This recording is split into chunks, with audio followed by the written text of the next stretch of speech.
Well, good morning, everyone. We're going to get started. Well, good morning. Welcome to the California Department of Motor Vehicles Public Workshop on Autonomous Vehicles. I'm Bernard Soriano. I'm the Deputy Director for Policy at the DMV. And I'm joined here at the table with my colleagues from the DMV, as well as from the California Highway Patrol. To my left is Miguel Acosta, Chief of the DMV's Autonomous Vehicles.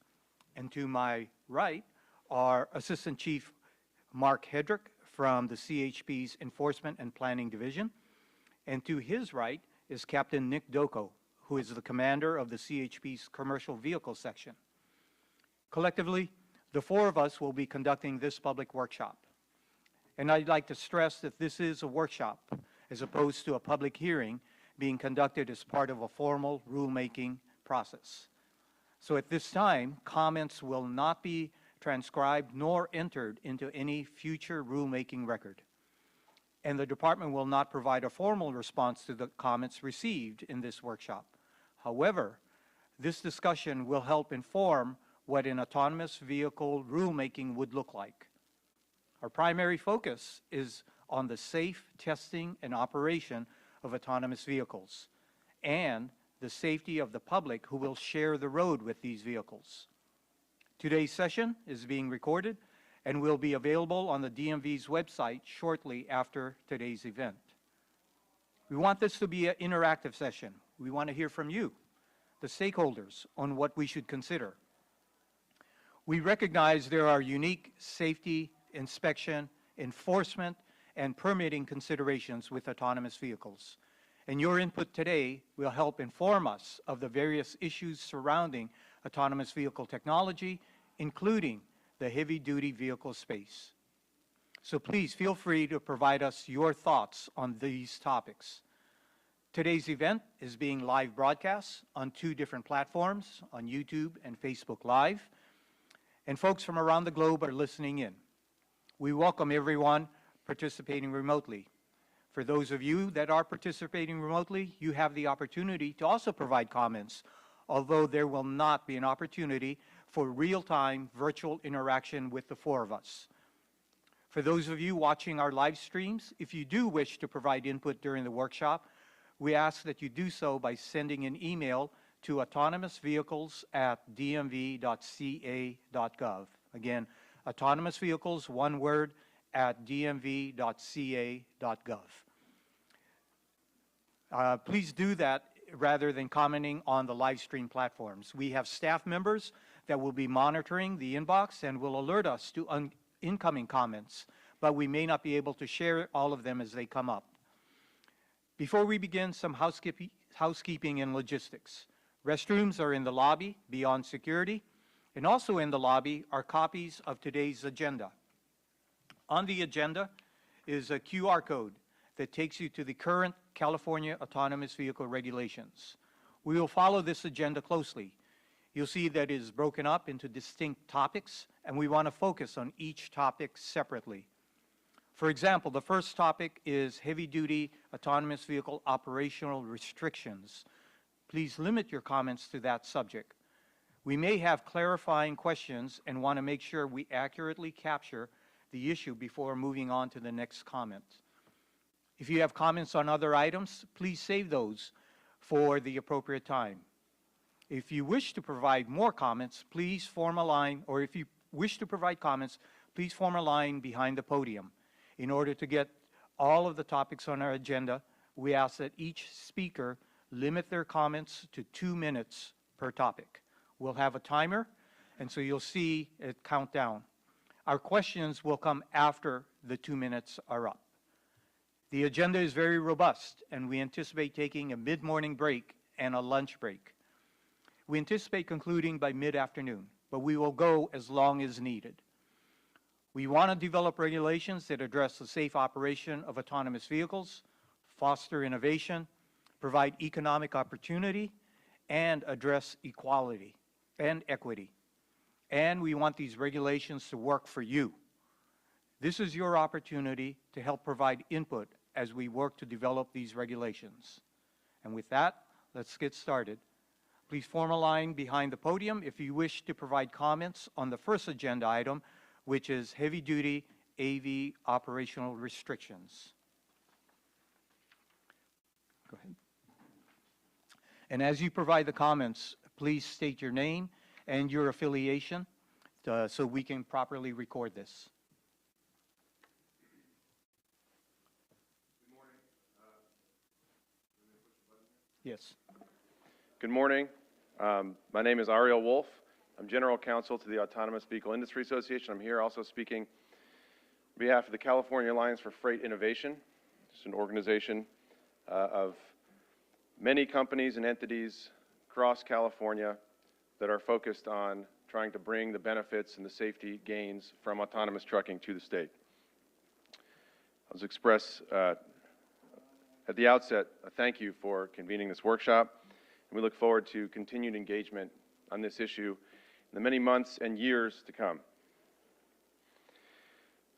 Now, on the issue of heavy-duty autonomous vehicle operational restrictions, let me make a couple of overview comments. The first is that any limitations on commercial autonomous vehicles in the state of California should be based on safety, that is the focus of this proceeding, and that should be what the focus is on any restrictions.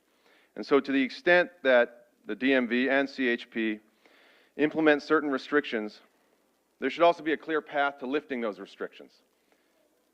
Any such restrictions in the future should be lifted based on measurements on safety. Now, I'll just note that although those kinds of restrictions are not necessary or typical in other states, we would be happy to work with the DMV and the CHP to provide examples of approaches a few other states have taken that perhaps are helpful here. Just say that when it comes to this topic on operational restrictions, it's going to be in the details. It's going to depend on what's put forward. For example, restrictions on transporting hazardous materials should be limited to, for example, placarded hazmat to avoid impacting household goods more broadly. We don't want to over-capture things and end up having a problem with that we didn't intend. I'd also say that any restriction on transporting passengers, it really should be limited to transporting passengers for compensation. Again, part of that not expanding the scope too broadly and having unintended consequences. And I'll let others speak to some of the other things. For example, we would have concerns with restricting double trailers and so forth. And as I said earlier, it would be important that any movement forward in this area does have a sunset or a pathway to lifting these restrictions once the safety proves itself, which the technology will do. With that, I'll step away. Thanks.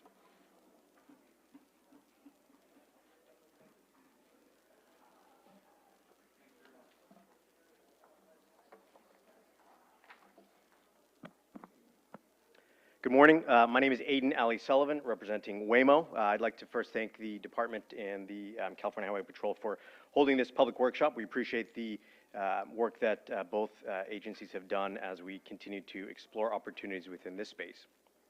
Regarding the first topic, heavy-duty AV operational restrictions. In general, Waymo believes that the existing regulatory framework in California can easily accommodate the safe operation of heavy-duty autonomous vehicles with just a few surgical changes to the regulations. The same core principles apply to all autonomous vehicles, both light-duty and heavy-duty, and everything in between. We think the existing structure under the current California Vehicle Code is largely workable for HT vehicles with minimal changes, and that operational restrictions for heavy-duty vehicles are not necessary from a technical standpoint. If the department were to contemplate limitations, including HT passenger movement, hazardous materials, oversized loads, etc., these would not impact our proposed business operations, which right now are focused on the middle mile, would not impact us in the near or medium-term future, as again, we continue to focus on long-haul goods movement as the core trucking business. We do not believe that any restriction should be based on an assumption or a belief that commercial AVs are less safe than a human-driven truck that engages in these same types of activities. On to the second subject, IEB. Can we touch on that as well? Perfect. Regarding potential limitations when the following conditions are present, so construction zones, rolling crash zones, etc., we recognize that safely navigating construction zones, road closures, and crash scenes is essential for all commercial autonomous vehicles. We also recognize that in many cases, these types of road conditions are known in advance and may last for extended periods of time. In many cases, when and where possible, with that prior notice, we're able to adjust operations to accommodate these changes. However, it's imperative that autonomous vehicles are able to fully handle any and all complex road conditions, including road conditions known in advance and dynamic or unexpected conditions like crash scenes. We do not believe it would be feasible to restrict AV operations when these contemplated conditions are present for a variety of reasons. First, operating in these conditions is necessary for commercial AV operations.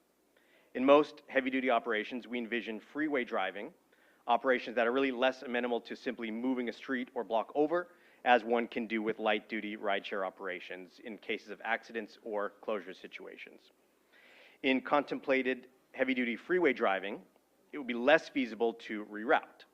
Further, it's unclear how the presence of dynamic in-the-moment conditions like crashes could be tracked or noticed to AV operators in a way that enables this kind of restriction. Aiden, we have a 2-minute limit. The mic's gonna cut off in a second here. Apologies, yep. Or how any type of restriction would be enforced effectively. Okay. Thank you. Any questions? No? Okay. Yep, go ahead, next. Good morning. My name is Nat Buse. I'm the Chief Safety Officer at Aurora. And first of all, I wanted to thank the DMV and CHP for holding this important workshop. Having worked at the federal level for nearly 2.5 decades before my current gig, I truly appreciate the work and the hard work that it is to write regulations, having written many myself. I think this issue really comes down to why we're working on this in the first place, which is safety, with over 5,000 Americans being killed every year with heavy truck crashes. But more specifically, wanted to address maybe 2 topics in the questions. The first is around the limitations of how you would restrict operations. You know, from a safety case perspective, which is what Aurora is pursuing, many of the things that are in there are part of deciding whether your safety case is actually closed or not. So it's not an a priori thing that you just kind of go out there and say you can do these things. You actually have to decide within your safety case if you can actually do them. I think when you think about some of the work that was done previously on transporting passengers, for example, in a lot of cases you just can't mirror that scenario on top of commercial vehicles because they're just completely different. And in fact, some of our customers, we'll call them, actually want to engage in certain pilots with us that might prohibit. On the issue of very specifically on construction zones and things like that, you know, it's really important to point out that we can't design a vehicle that cannot handle those situations from a safety perspective. Crashes are dynamic. They can literally happen right in front of the truck. And if you are relying on a countermeasure that relies on some sort of detection up the road in a dynamic event like that, it's liable not to be very effective. And so the truck has to be able to detect those and be able to navigate those scenes. Now, would it make it easier from an uptime, let's say, from the product perspective? Of course, but that's not what we're really talking about here today. It's really about the fundamental safety aspects of the vehicle. I think the other thing that's worth pointing out about both of those 2 pieces that I mentioned is, you know, there is a larger federal framework that's also being worked on at this very moment. And so these processes all have to fit together. You know, there still is an obligation for manufacturers who put vehicles on the road to not create an unreasonable risk to safety, right? That is by clear in the statute. You just can't put crappy equipment on the road, basically. And then you also have the operational footprint of the Federal Motor Carrier Safety Administration that sits on top of that. So my time is up. I look forward to continuing to engage in very constructive conversation. This is really important for the country, and it's really important for the citizens of the country. Thank you. Thank you. Mr. Buse, I did have a follow-up question. Sure. You used a double negative, and I just want to make sure I capture that correctly. You said you cannot design to not sense a construction zone. Is that what you said? Correct. As part of understanding your operational design domain, you cannot say that you won't have crashes in it, for example. And so the truck has to be able to detect a crash scene, and if a crash occurs right in front of it, and take the appropriate action. Okay, thank you. questions? Okay. Great. Thank you.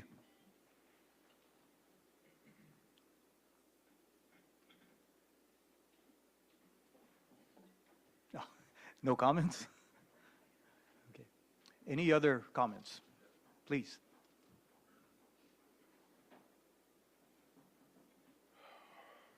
Oh, is this the button here? Oh, whatever. Anyways, hi. Name and affiliation? Mike DeBaney, Teamsters Local 70 Sergeant at Arms and truck driver here in the state of California. Like the others, I appreciate you guys opening this forum today, and I appreciate the fact that the first two speakers mentioned the word safety briefly one time. That was very nice, and the last gentleman did talk about it quite a bit, and I appreciate that, and the admission they can't quite capture everything. Now, what these trucks, to be honest, there's a lot we don't know. In fact, it's more that we don't know than we know. As a driver who has a safe record, I followed the curriculum that the DMV set. You guys certified me 29 years ago. I have a safe record. I've driven all over this state and all over this nation. And I can tell you from a driver's perspective, there's things that people would get that a truck, I don't care how smart it is, wouldn't quite get. Trucks don't have intuition, empathy. Trucks aren't going to look a mile down the road like I've been trained to by you to see hazards that are coming, things that could happen. But to the Smith system, it works brilliantly when you use it. I've had a steering tire blowout, and it was all I could do at speed not to cross 3 full lanes before I got that truck under control. And thank God nobody was hurt, because I grabbed it immediately and knew what to do. I didn't jam on the brakes. I knew what to do. You know, load shift, binders brake. You know, there's talk of hazmat being in these trucks. It's frightening to me. Now, and this is coming from a guy who's played by the rules, who went through the training. I go through recertification every year as far as Smith system and safety goes. And you might want to say it's easy to say, well, he's just protecting Teamster jobs. Well, sure, that's part of it. But we're talking thousands of jobs, coast to coast. And the most important part is safety. The jobs will be there. I'm worried about the safety of the road. My family's on the road. Your families are on the road. And at this point, this is so new. There's so much that we don't know. And again, in the first two speakers, were really interested in how soon the restrictions could be released and the qualifications for that. I think that's very telling. They didn't speak much about safety. And as a Teamster, that's my job. Thank you. Okay. Thank you for your comments.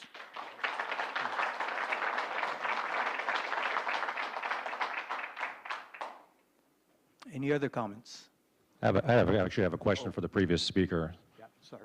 If you could, so you a couple times you mentioned there's so much that you don't know, and I understand that that's probably the case because you're saying it. What would you want to know, or what do you need to know?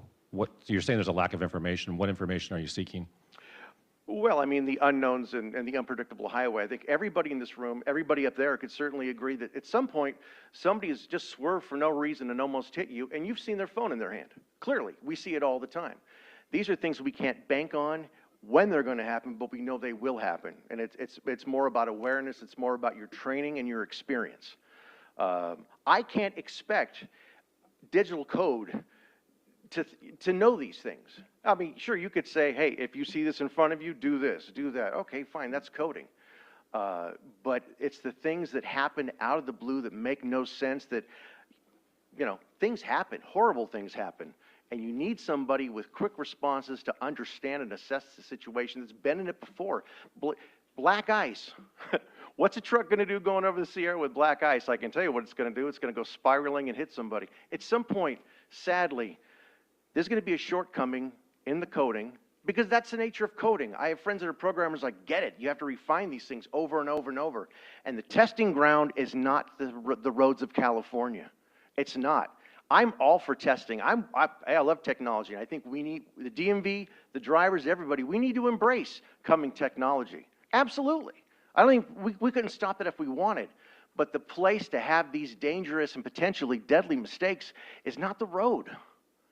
People are going to remember these conversations, that AB 316 would have helped. I'm not trying to dominate your time. If I've answered your question, please let me know. No, you have, and I appreciate your response. All right. Thank you. Thank you for your consideration. Thank you.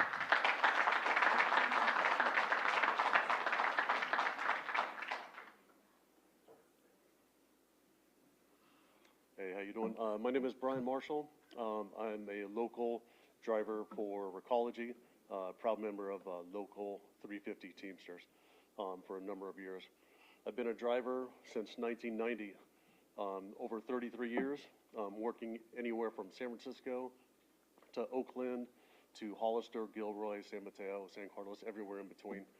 I've driven 80,000-pound vehicles. I've driven 10,000-pound vehicles over the years. There's a lot of variables when you're driving, like the previous speaker said, so applaud that. With the variables that come along with everyday driving, like you said, people that are on their phones, when you have rain, you have sleet, you have slick, depending on what state you live in, depending on what the situations are, fog, etc. We've all seen the cars, the autonomous vehicles around in like San Mateo, San Francisco. A lot of times they don't know where we're going, you know? It takes somebody sitting in the driver's seat to be able to act in an instance, almost, when you're taking the time, when you take your DMV test, like I'm a Class A commercial driver, when you take your Class B or Class A test, there's always somebody sitting with you in case there's an emergency to be able to hit the brakes to steer around something. That's just to take your test, you know? Now you want to have an autonomous vehicle, do Amazon deliveries, to do, you know, taxis, to do different things with in and out of the cities. That's putting regular pedestrians in harm's way when it comes to stuff. I think over the years you start to learn as a commercial driver the ins, the outs of what's important. I want to keep my family safe. We want to keep everybody in here safe. We want to protect jobs, but it's about the safety of the pedestrians, the safety of the individuals, to be able to maintain fire, emergency apparatus throughout the system. I don't want to take up a bunch of your time. I just want to let you know that we're all together in one voice. I took a day off from work because I feel that it's that important today to come and speak and march and let you guys know why all of us are here. Okay. Thank you. There you go.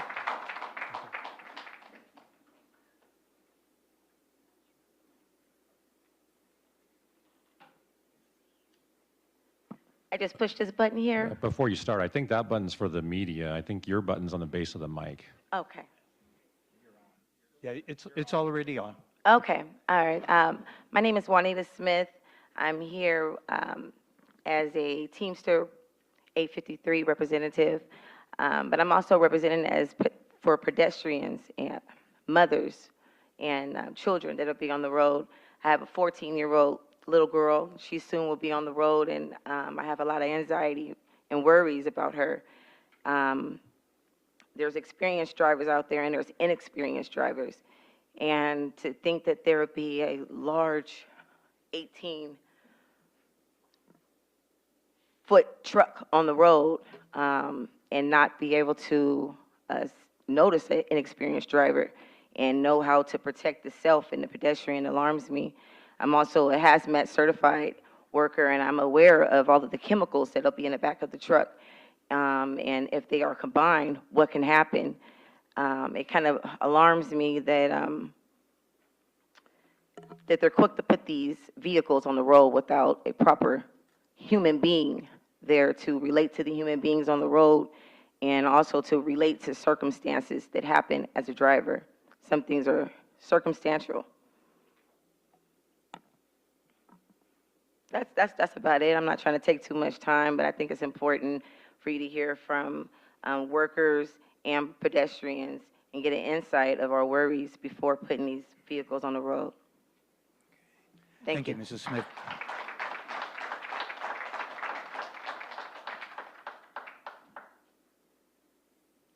Just as a reminder to others who are coming up to please stick to the item that's listed there. We're talking about potential restrictions and those bullets that are beneath it. I get it that everybody wants to talk about safety, but if you could stick to those comments, we're going to move through this as fast as we can. We seem to have gotten a little bit off track with the very specific topic that's there. Sure. My name is Marcos Escobar. I'm the field director for the California Labor Federation. We represent more than 2 million workers that do over 100 different jobs. One thing that all of our jobs have in common, all of our members have in common, is a concern about occupational safety. That's why I'm here today. All of our members use California roads, not just the ones who turn a key for a living. So this issue affects everyone we represent. Autonomous vehicles are quickly becoming one of the state's most pressing public safety issues. Their expansion should be left up to regulatory agencies, should not be left up to regulatory agencies like the DMV and CPUC. Not only do these agencies know next to nothing about public safety, but they're in the pocket of big tech. In fact, CPUC Commissioner John Reynolds served as the managing counsel for Cruise prior to his appointment. The DMV and CPUC are likely trying to rush the expansion of AVs to cater to their tech friends. But this technology needs significantly more rigorous testing, and the safety of AVs needs to be carefully evaluated by experts, not regulatory agencies. Our members and millions of California drivers who will be on the road next to autonomous trucks also deserve a voice in this process. This is about their safety. That's why the expansions of AVs should be determined by our elected officials who represent the voices of millions of Californians. Agencies like the DMV and CPUC lack the same level of transparency and accountability that the legislative body has, which is clearly why big tech is trying to go through them and have them make the rules. There are some real questions about the capabilities of this agency. By making new rules on autonomous vehicles, the California DMV wants us to trust them with implementing high-risk, cutting-edge technology that could have completely upend our state's economy and potentially destroy thousands of middle-class jobs. This is the same agency that has IT infrastructure plagued by long wait times and system outages, only began updating their infrastructure 2 years ago, and is still at least 1 year away from completing any updates. That's according to the DMV director. This is the same agency that hit California residents with fees because it accidentally failed to process e-checks. This is the same agency that mishandled 23,000 voter registrations right before the 2018 midterm elections. This is the same agency that couldn't implement real ID protocols that complied with federal standards. And now the DMV wants us to trust them with our safety during a process whereby it will allow a giant metal box that Thank weighs you. more Thank than you. 5... Your 2 minutes is up. Thank Okay, you. thank you. Appreciate it.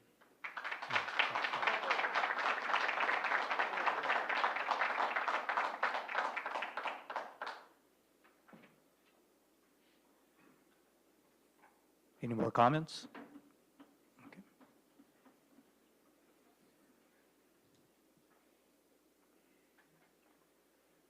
Hello, I'm James Pelican, a UPS driver in Half Moon Bay, and I just wanted to speak to the human aspect that I'm scared might disappear. I imagine an autonomous vehicle driving around town, delivering packages eventually, and where's the person? Where's the community? Is this robot gonna feed the dogs treats? Is the customer gonna come out and give a bottle of water to the autonomous vehicle? Where's the connection and the humanity? I'm just asking that question. Thank you. Thank you.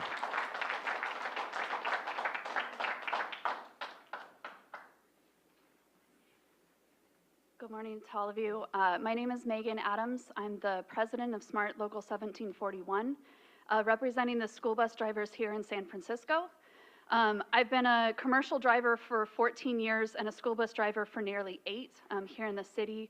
I know that it was highlighted about the fact that people have been saying the word safety a lot, but I'm not just, for everybody who was talking about how rigorous the training is that they go through with the DMV. I also additionally, as a school bus driver, go through with the CHP is the one who does my testing, and the CDE that requires me to go through regular training and recertifying every 5 years. Safety is very, very important to us. We're professional drivers. This is what our passion is, and why so many people have said that they've done this for decades. That this is a lifelong thing that we commit ourselves to, and which is why safety is so important to us. I transport children, but they also transport so much cargo that's so vital to all of this.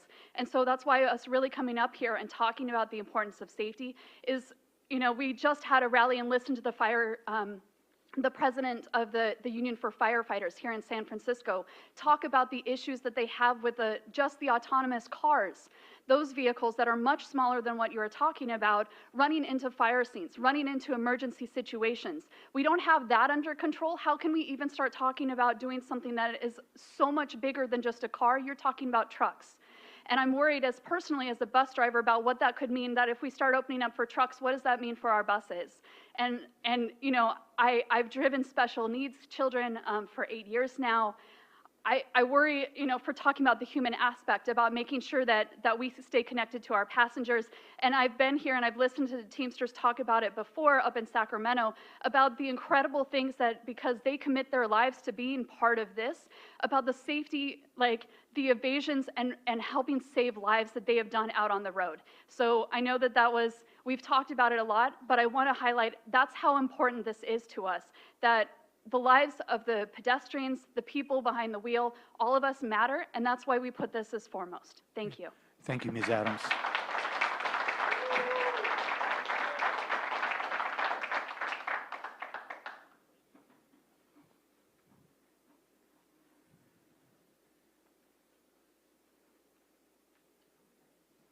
Buenos días. Good morning. My name is Roberto Hernandez, and I'm here representing the Mission District here in San Francisco. It's really hard for me to share with you that recently we had a drive-by shooting on 24th and Treat Street where 9 innocent people were hit with bullets, sprayed with bullets. It was on a Friday night. I'll never forget it. I was actually going home with my wife, and I got a text, and I immediately went over there. And one of these automated cars got stuck right in the corner of where this incident happened. And the ambulance weren't able to get through. The police department weren't able to get through. It got stuck. Thank God that nobody died. Thank God that there were so many people right there at that moment, from nurses to everyday folk that knew what to do to take care of the individuals who had gotten shot. That's not the first time that I have witnessed that. We organized an event called Carnival San Francisco, Chinese New Year's Parade, recently at Pride Parade. These vehicles, there's a barricade, they get stuck, they don't move. I have 7 children, 17 grandchildren, and 2 great-grandchildren. We play out on the street because I grew up playing out on the street. I got a little basketball hoop in front of my house. We play soccer. We play tag. We played a lot of games out on the street. And I can tell you, I am so fearful of these vehicles. They get stuck. And so I can't even imagine an 80,000-ton truck rolling through my barrio. Thank you.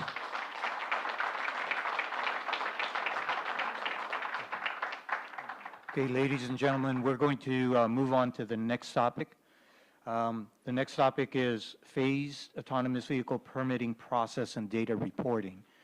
And some of the things that we'd like to hear from you are about, because many of you mentioned, you know, the safety aspect as well as the human aspect, we'd like to hear your thoughts on testing with the safety driver, any requirements that we would need, thresholds, things of that nature. So please share your thoughts. For example, a concept would be, if we were to have a safety driver in an autonomous vehicle, a heavy-duty autonomous vehicle as part of testing, should there be restrictions on the licensing of that safety driver?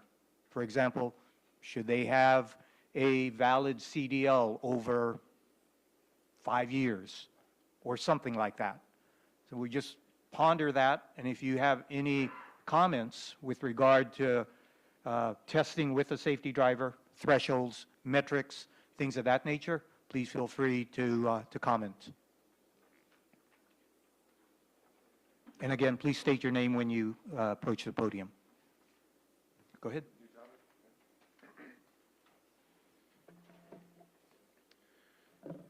Hi again, Ariel Wolf with California Alliance for Freight Innovation.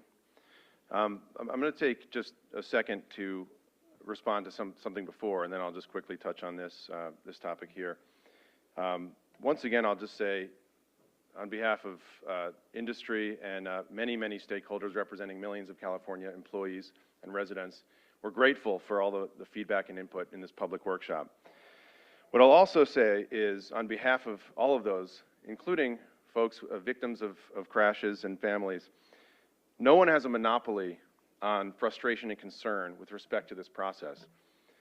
The reality is that it's been 11 years since legislation was passed that effectively prohibited autonomous trucking from being on the road because the regulations didn't come out until 2018, and that prohibited trucking explicitly. So now it's 2023. And I think it's fair to say that no matter how this process ensues, it'll be some time, maybe years, before driverless autonomous trucking is on the roads in California. So 14 years, how long is too long? Just specifically speaking to the idea that this is some sort of rushed process.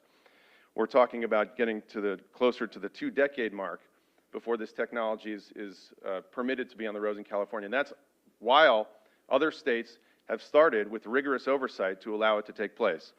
So that's just something to correct the record, and I once again say that there's a sense of urgency on our part, on industry's part, to deal with tremendous safety problems on the roads in partnership with all of the phenomenal drivers that are here today and elsewhere.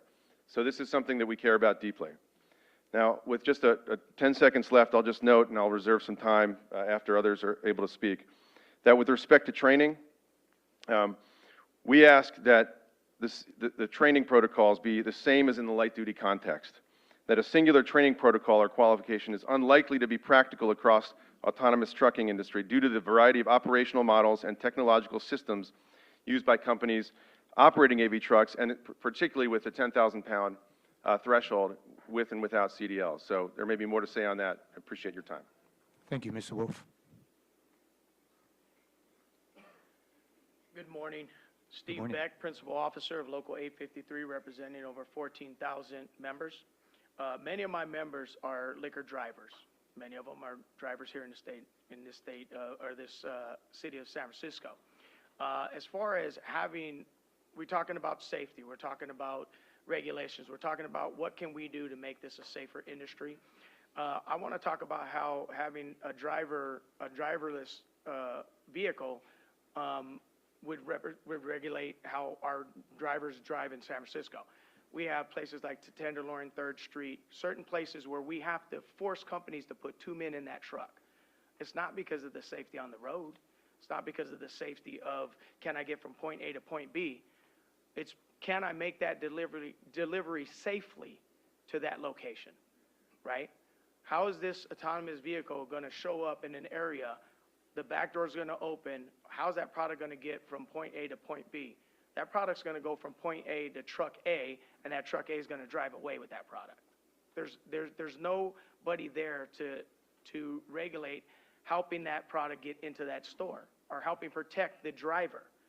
So that's why we send out vehicles with 2 drivers, because we're trying to protect the customer, the product, the people on the street, the pedestrians, the store owner.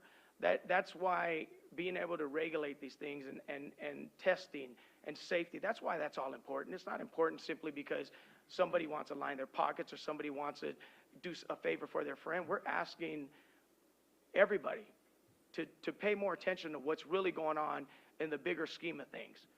We're not trying to fight what the future is going to bring. We're trying to say, if we're going to get there, let's get there, and let's take our time and do the process correctly. Let's make sure we take into consideration the safety, the regulations, 2-man trucks. All that's a part of what we're trying to get to. We're not trying to say we'll never get there. We're saying do our jobs, us, you, everybody, do your job in trying to make this as safe as possible for these pedestrians, for these store owners, for these drivers, for my grandchildren, to know that we're going to be okay out there. Thank you. Thank you, Mr. Beck. I do have, Mr. Beck, I do have a follow-up question, and that is, you mentioned the safety driver, and we really want to hone in on this topic with regard to the safety driver and qualifications of that safety driver in the course of autonomous vehicle testing. So if we're going to have regulations to allow autonomous vehicles and have them be tested with a safety driver, do you have any thoughts as to what type of qualifications that safety driver should have, as well as any thoughts with regard to any data that would be reported to the regulatory agencies in the course of testing?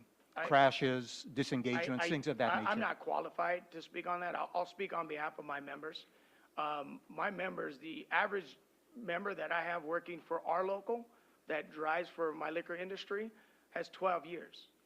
12 years. Okay. So the gentleman was speaking about 11 years of testing and things like that.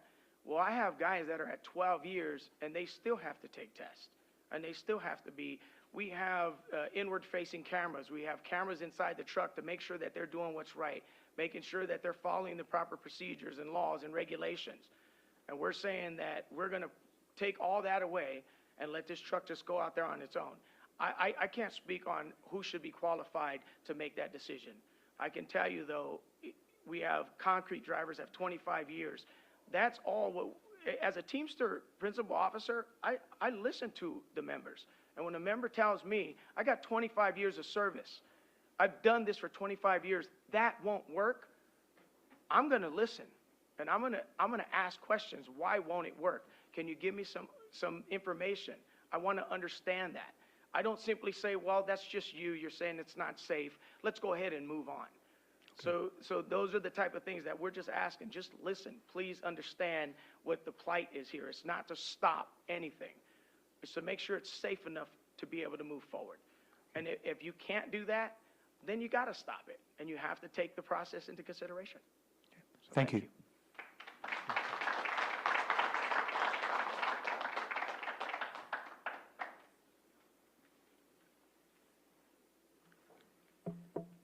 Morning, once again, Nat Buse, Aurora. So there's a couple meaty topics here that would be very difficult to get through in 2 minutes, but I will do my best. So the first I think is to really be careful about clarifying what we mean by testing with a driver.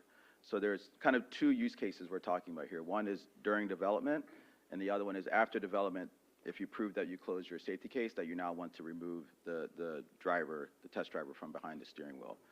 In the first instance, so during testing and development, one of the things the industry has done, at least over the past 5 years in concert with federal agencies and others in a very open process, is developing standards around what are the proper qualifications for a test driver who's supervising an autonomous system that's under development. There are very rigorous steps in there. It's not just enough to have a CDL. FMCSA also imposes some other requirements on top of there, as you all are familiar with. So I think I would start there. If we're talking about a system under development, there's a set of categories and a set of things that are super important to think through. On the other side, once you've closed your safety case, at least in my opinion from a safety perspective, it could be more dangerous to put a human or a random trained person behind the steering wheel of a vehicle that's not intended to have interference from a human within the cab. Human beings are terrible monitors of technology. We see that all the time.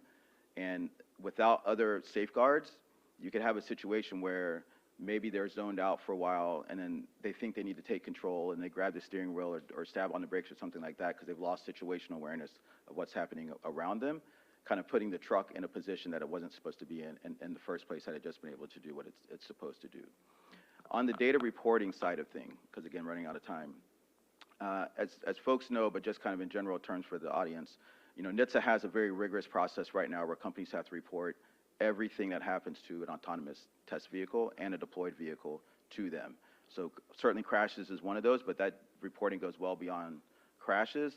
The problem there has just always been the context, because that's literally everything that happens. We had to report that a 2x4 fell off of another truck and hit us, for example. So it's nothing to do with the safety of the vehicle, but it's really about other things that happen on the roadway. So I would start there and figure out how to have a process where it's not duplicative reporting to California and to the feds, and maybe there's something that can be worked out there between those agencies to kind of figure out a single way to not have basically duplicative reporting requirements of the same thing. And NHTSA has actually also announced that they're going to have another program where there'll be more data reporting in there. Okay, thank you. I do have a follow-up question. Sure, go ahead. And then we'll go to Miguel, and if you guys have it. So you outlined two different scenarios of testing with the driver. And one scenario was testing heavy-duty vehicles while the technology is under development and having a safety driver in the cab. Yeah. And if I heard you right, you said that currently there are some regulations or some guidelines already in place, but the companies themselves are the ones that determine whether or not that driver is qualified to be in the cab. Right. Do you feel that is something that, if California were to move forward, if we should leverage that same scenario? In other words, leave it up to the different companies to determine if that safety driver in this scenario is qualified to be that test driver. I mean, I think there is a role for the state, just like the state regulates drivers today and the processes that they have gone through, as mentioned by several of the speakers. There's no reason to disrupt that. I'm just pointing out that what's there today is insufficient for supervising an autonomous system. And there's been a lot of real good work over the last 3 years to kind of develop that corpus of research to say, here's what's needed. For example, one of the things is more frequent breaks, right? I will hear all the time from our test drivers today that supervising that autonomous system is actually a lot harder than just driving a tractor, for example.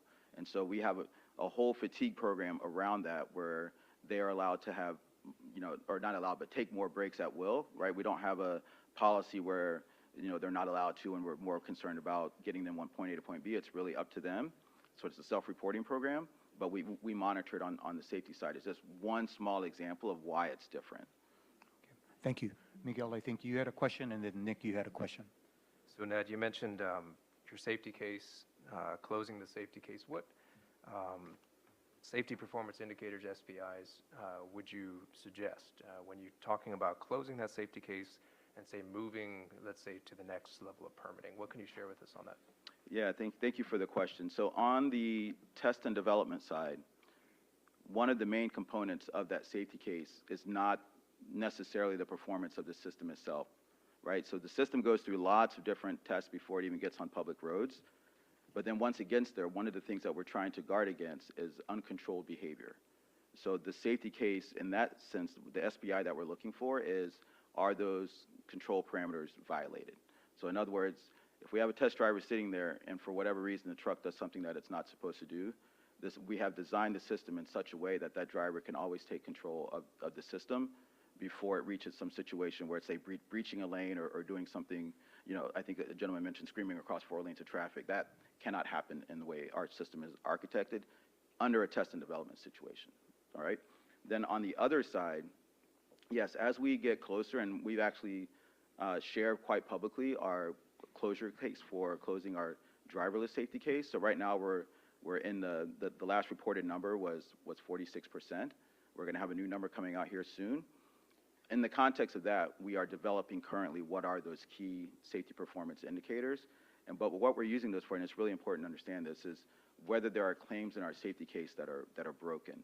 So it's not necessarily just about some performance aspect of the system. Of course, that's part of it.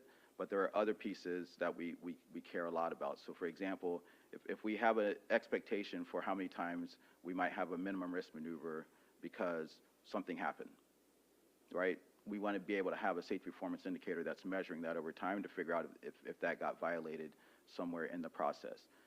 Same thing around surprise scenarios. So there's a certain amount of scenarios that we understand are in the ODD. We will monitor that. If for some reason that gets off track, then we know we need to go back and investigate something. Those are just 2 real examples, but it's beyond, the casual conversation of 10 times safer than a human and all this other stuff that comes up. It actually has nothing to do with that because we're actually designing an engineered system, so we need engineering SPIs around that system to know that it's actually safe and doing what it's supposed to do. Thank you. Nick?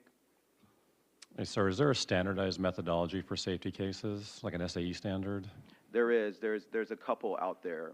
So we leveraged what was being done in the UK for things like the nuclear industry, where they are sort of kind of, I would say, one of the premier experts on this, but there are other industries actually that also use safety cases.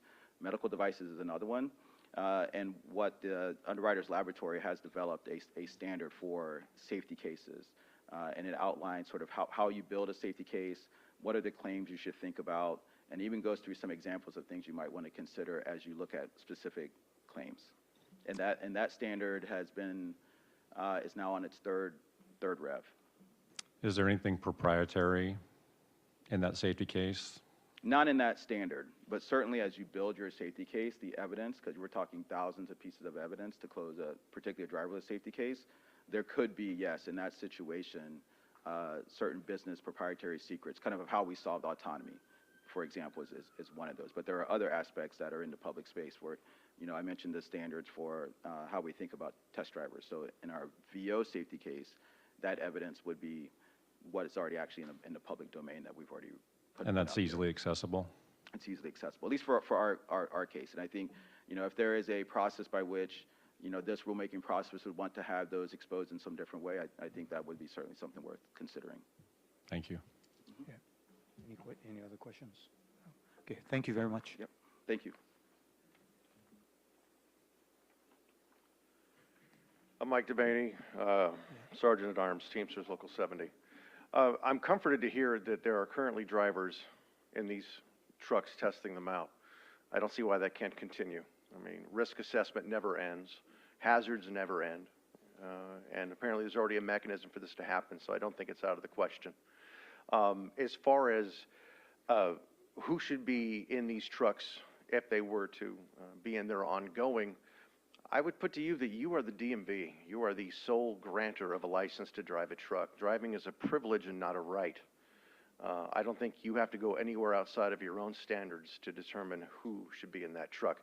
I'm befuddled that you're asking the people selling the technology who they think should be in there to do that job. I mean, you guys are the ultimate authority on the subject, and I think you guys would do a decent job of figuring that out.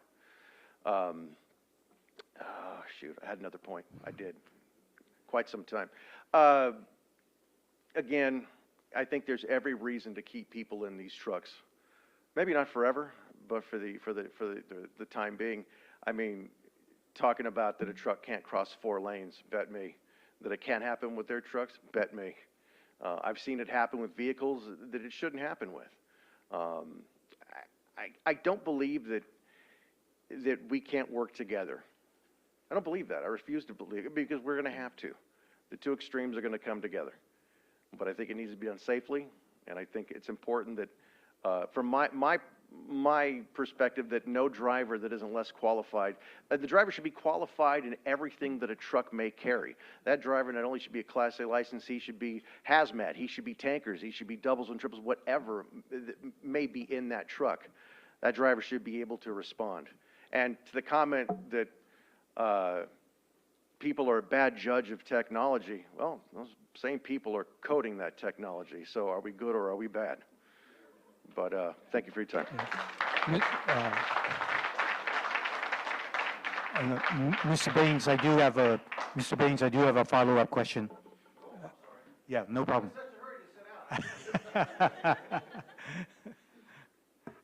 It's a question and comment, actually. Yes, sir.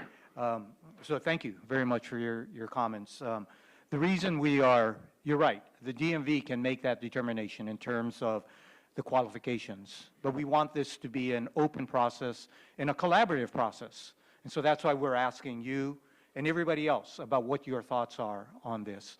And just so to level set, to make sure everybody's aware of the structure that we already have in place, because your comment about having test drivers in these vehicles is telling. We currently have a structure in place for companies to develop autonomous technologies, and that requires a test driver to be in these vehicles. So the test driver has to be in the vehicles, and then the next step is to remove the test driver from the vehicle, which is a big step. And then there's another step, and this is all within testing. And then there's another step before deployment. As was said before, that's a long, drawn-out process that needs to go through. So that being said, appreciate your comments with regard to being able to determine the qualifications of the safety driver. And if you have any further comments about, as you sit and others are speaking, if you have any other thoughts about what type of qualifications other than, say, having a CDL or having specific endorsements to drive hazmat and so forth, maybe length of time with your CDL or something like that. We really would appreciate that input, because that'll help inform us what you all think would be the appropriate safety driver as we move on with these regulations. So appreciate it. And I will add, since I'm standing here again, that I appreciate the fact that you're opening it up to suggestions. But I think the judgment of the DMV will probably be best. But I would say take the highest qualification estimate you receive from me, this gentleman here, or anybody in this building, and make it even stricter. We can't be too safe. We can't be too careful. People's lives depend on this. And I know as DMV, you certainly understand that, because you guys have done your best to drum safety into my head for 29 years. And thank you for doing so. That's why I have a clean record. Thank you. Appreciate it. Thank you. I have one more question. Oh, One more, sir. We've got one more from the CHP. One more for you. You're popular. Gentlemen, I'm fat and I am tired. I don't stand well for long periods of time. Please, go ahead. We just like watching you walk back and forth. Thank you. Yeah. So the question, you somewhat brought it up, but the question is, what will be safe enough, or how do you move from testing with a safety driver to testing without a safety driver? And I think you mentioned something about the qualifications of the other drivers and thinking about the safest drivers. Because as we know, there are really good drivers, and there are some that probably shouldn't be driving. There's some that are, and it's like anything in life. There's usually a bell curve, and most of us land in the middle of it, and some of us are exceptional, and some of us are on the other side of that curve. So the question is, where should that fall, or how's that metric? Is there a way that you think of that can take the qualifications of a driver to where you would say, okay, I think that's at its point where I would accept a driver out situation, or it needs to remain driver in. Where's the goal line, or where's the goal post, or does that have to keep moving, or will that move, or should it not move? But the goal line should keep moving. As with the technology is only going to increase and expand and have more capability. It's the nature of technology. But to your point, the first question, what about the transition from driver in cab training to not driver in cab training? I don't like that idea. I don't have any solutions for you in that regard. I really don't like that idea, personally. Will there come a day when that may be reasonable? Sure, maybe. Maybe a long time off. Who knows? But I think it's inappropriate for me to take a guess at what that might be. I'll do a follow-up on the qualifications. And you're asking me personally what I would personally think. I would think a driver who has a clean record, is shown, at least by their record, an interest in safety, not being reckless, and I mean in commercial vehicle and in personal vehicle. I think that's important. I think they should be, again, well steeped in what trucking is. I think probably a brand new truck driver would be book smart, but not so much practical on the road. So I think a tenure, should apply. And as far as endorsements, they should have every single endorsement, whether or not they're ever going to use it outside of training. I think it's important, because you should be testing every single thing that could happen in the trailer of that truck or in the cab of that truck on the road. And it's just paramount to me. It really is. That every single thing should be accounted for. And not knowing all the dangers, we can only account for so much. But there'll be plenty of things. Wasn't it a couple of years ago, we were being warned by trusted agencies, DMV and others, I think it was DMV, that we have to worry about bad actors hacking planes and trains and so forth. Oh, do those bad actors no longer exist? Because I'd love to be on my computer and take control of a truck and make it like a video game. I'm not saying that's going to happen. I'm not a worrywart, but I'm saying is we can't think we know all the risks. There's so much we don't know. That we know. But I would love to sit down. What do we think? We good? Any other questions? I won't call you back. Thank you so much. Thank you. Thank you.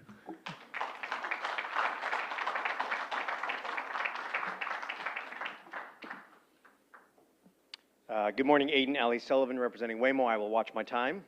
Let's see, regarding the first point in 2A, testing with safety driver. Waymo suggests providing distinct requirements for remote operators who perform remote driving versus those who exclusively provide remote assistance. The latest versions of SAEJ 3016 describes a fundamental difference between these, so from a definitional standpoint, we think that's an important distinction. We anticipate that any future HD operations in California would likely closely mirror our rollout of light-duty vehicles in the state and our previous heavy-duty operations in other states, namely that they would begin under a testing regime with a test operator, then move to the in-vehicle operator when benchmarks have been met, and then finally begin driverless commercial operations. We do not contemplate an operational rollout that does not include some level of testing with a human operator who holds a CDL in the vehicle. And further, we currently engage in these types of closed course testing here in California and are actively and incrementally testing in other states. Regarding data reporting during testing, we support the department's suggestion of moving to provide copies of NHTSA crash reports in lieu of parallel and duplicative reporting specific to California. Let's see, regarding thresholds or metrics that should be required before testing without a driver, we do not believe that a time limit can or should dictate when it's appropriate to begin testing without a driver. Rather, we believe that the department should continue to use performance and review-based metrics on each individual company's application to make that determination of when it's safe to remove a driver. And then finally, regarding compensation during testing, Waymo suggests that the department revise the regulations to clarify that testing with commercial AVs may include conducting limited business-to-business pilots where the manufacturer receives monetary compensation for carrying that property. Thank you. Thank you. I do have a follow-up question.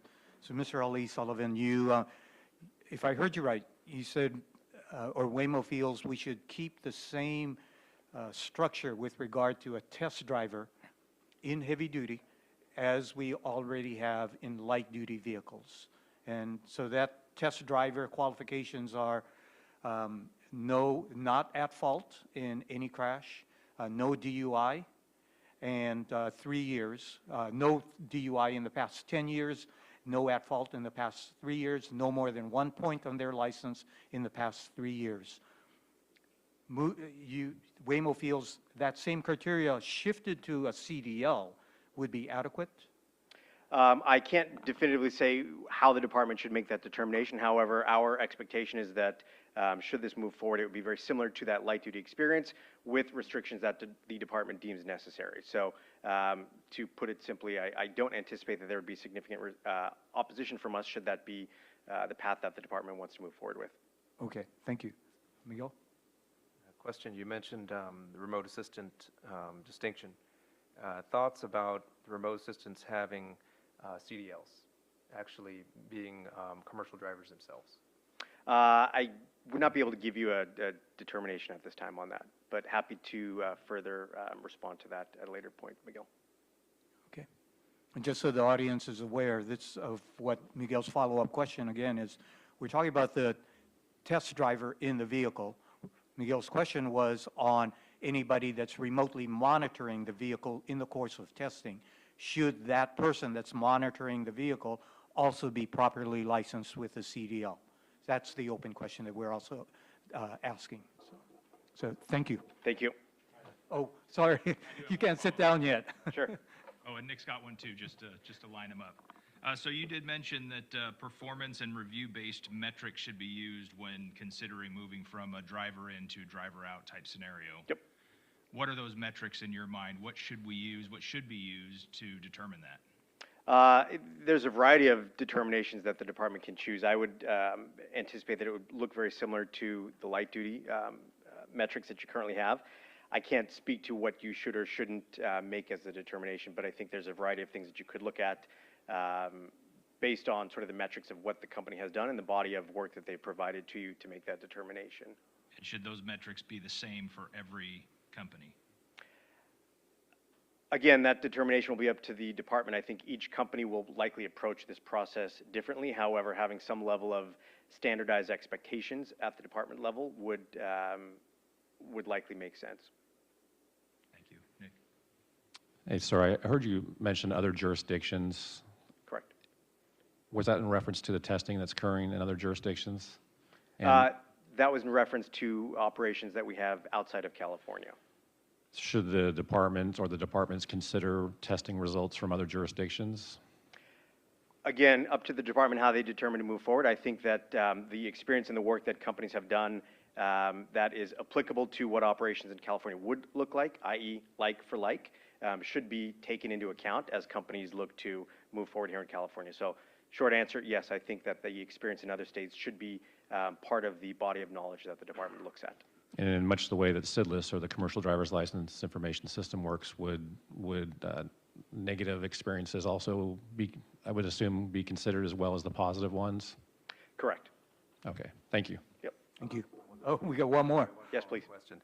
You mentioned revising compensation during testing. Yep. And you mentioned limited business pilots. What's the distinction between that, or maybe you can clarify that and distinguish that from deployment, full commercial deployment? Yeah, and that was not necessarily a defined term that I was stating. I think the point being that during the testing process, which theoretically would be more limited in nature than a deployment operation, during that testing process, that compensation should be allowed. Thanks. Okay, thank you very much.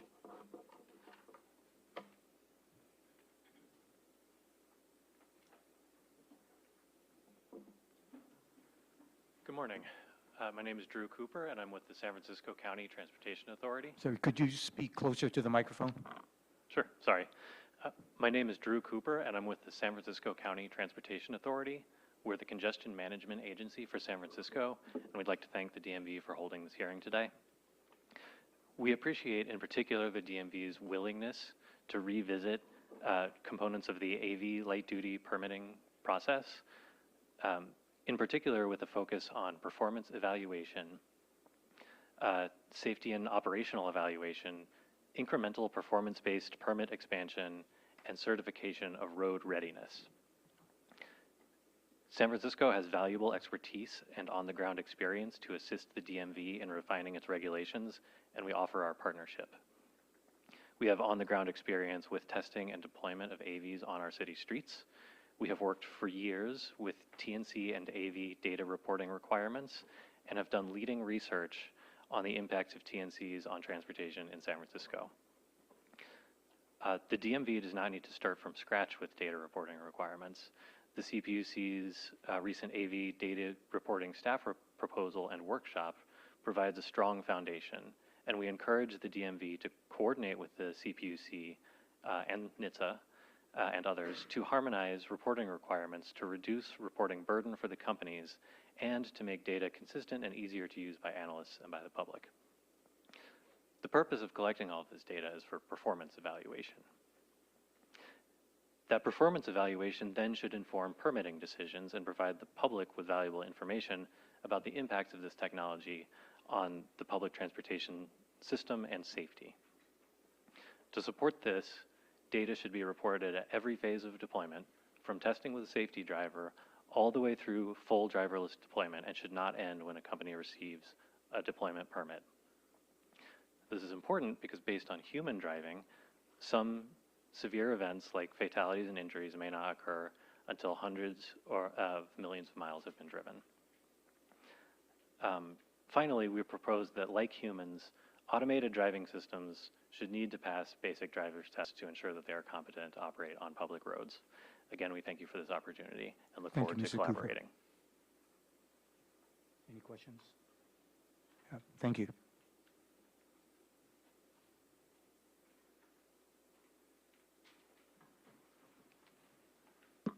Good morning. My name is Joseph Celia. I'm the principal officer of Teamsters Local 2785 in San Francisco. I've been with the local for 36 years, and I represent United Parcel Service Workers in San Francisco and San Mateo County. Also represent the DHL drivers. So it's a large delivery company within San Francisco, and I would implore the committee for me to consult with our lobbyist in Sacramento in regards to AB, to propose to make sure that everything is done correctly, and more specifically towards safety of these vehicles. It's very important, and thank you for your time. One more thing, since I have a minute and 20 seconds left. I heard from the previous, I think, the individual representing Waymo bring something up, and it may have been a question from the committee in regards to a CDL for the individual in the vehicle while these tests are going on, and it really behooves me to why wouldn't there be somebody with a CDL in a vehicle when it's out in the street in the public, somebody who is trained, who has passed a test to perform those duties, very important duties. It behooves me that somebody would not have a CDL, that would even be out there. So thank you for your time. Yeah, thank you. Just to clarify, the question wasn't necessarily whether it's a CDL, if the test driver is a CDL license holder, but it's what else besides just having a CDL, and looking at number of years of experience and any endorsements and things of that nature. So they do require a CDL? We haven't developed any regulations yet, and so we're trying to understand what we should consider as if we move forward in developing these regulations. Thank you for the explanation. Yeah, thank you. Right. I think as it stands right now, under California law, if you're operating a commercial motor vehicle requiring a class of license or an endorsement, you must have that class of license or endorsement. Does that make sense? That totally makes sense. All right. Thank you. Thank you.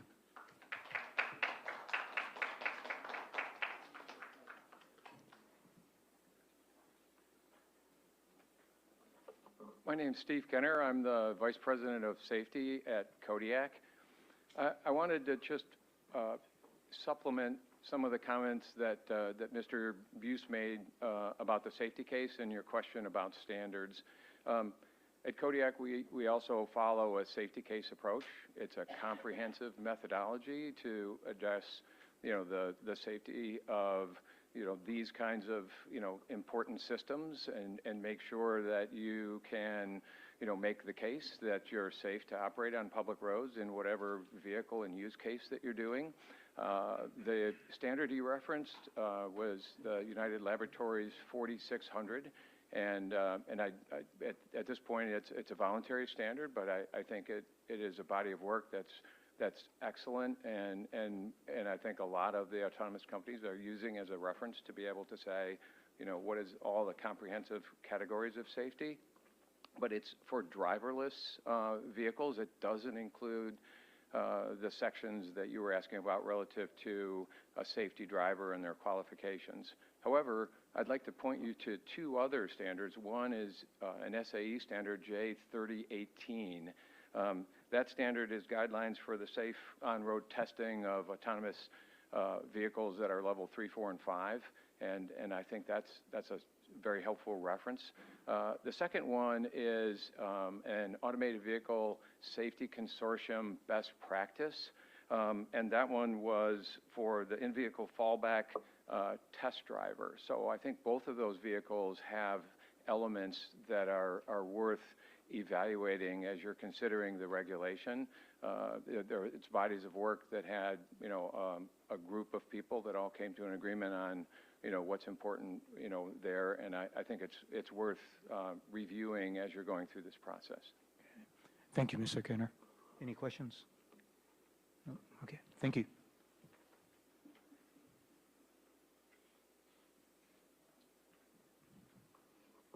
Nat Buse from Aurora. Just wanted to clarify two things in the questions that were back and forth there. So one, I mentioned in the opening around just mirroring what we did for light, I say we because I was at the FedSim, but like what was done for light vehicle versus heavy.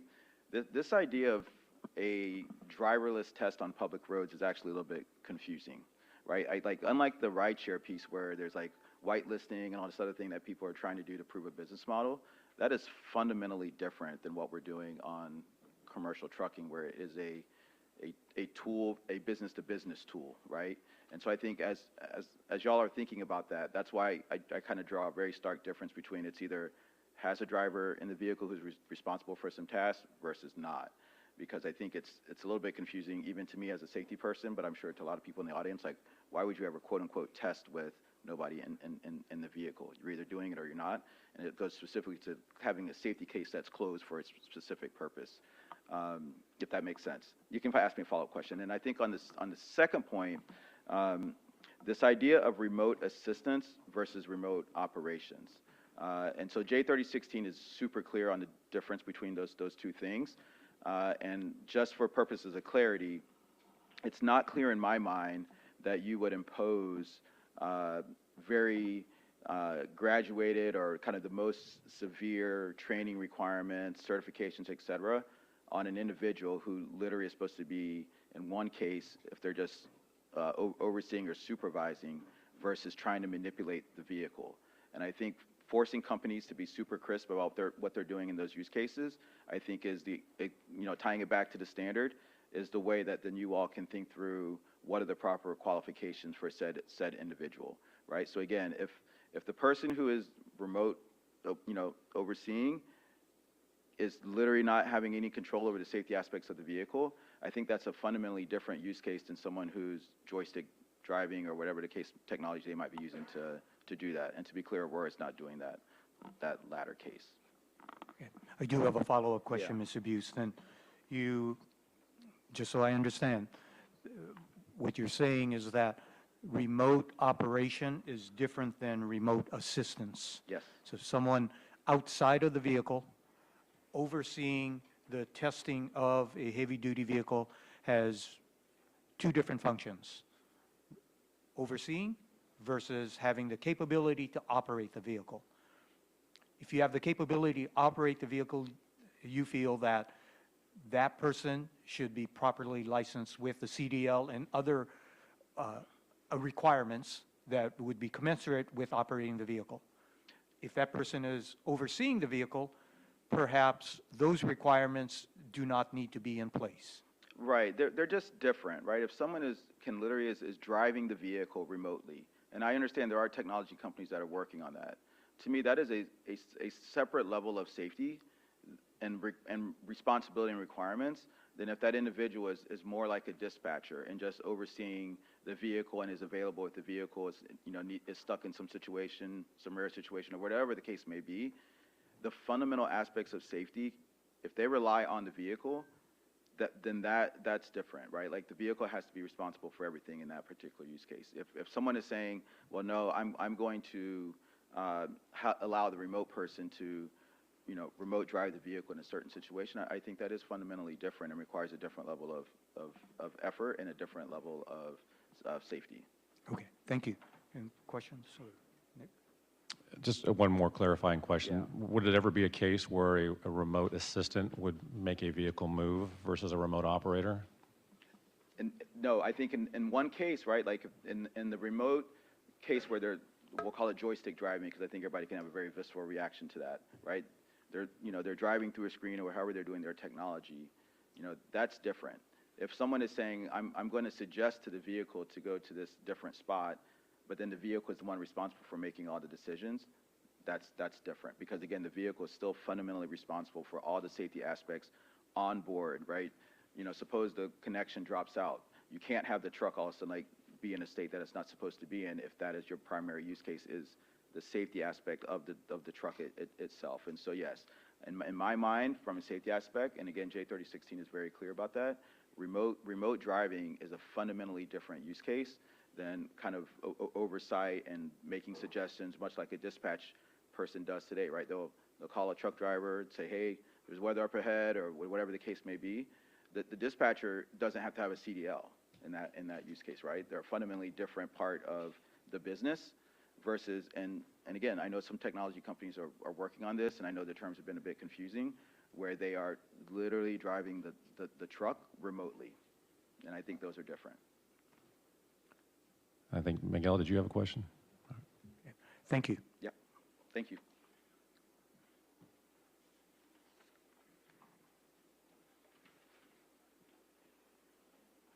Good morning. Jordan morning. Coleman, Kodiak Robotics.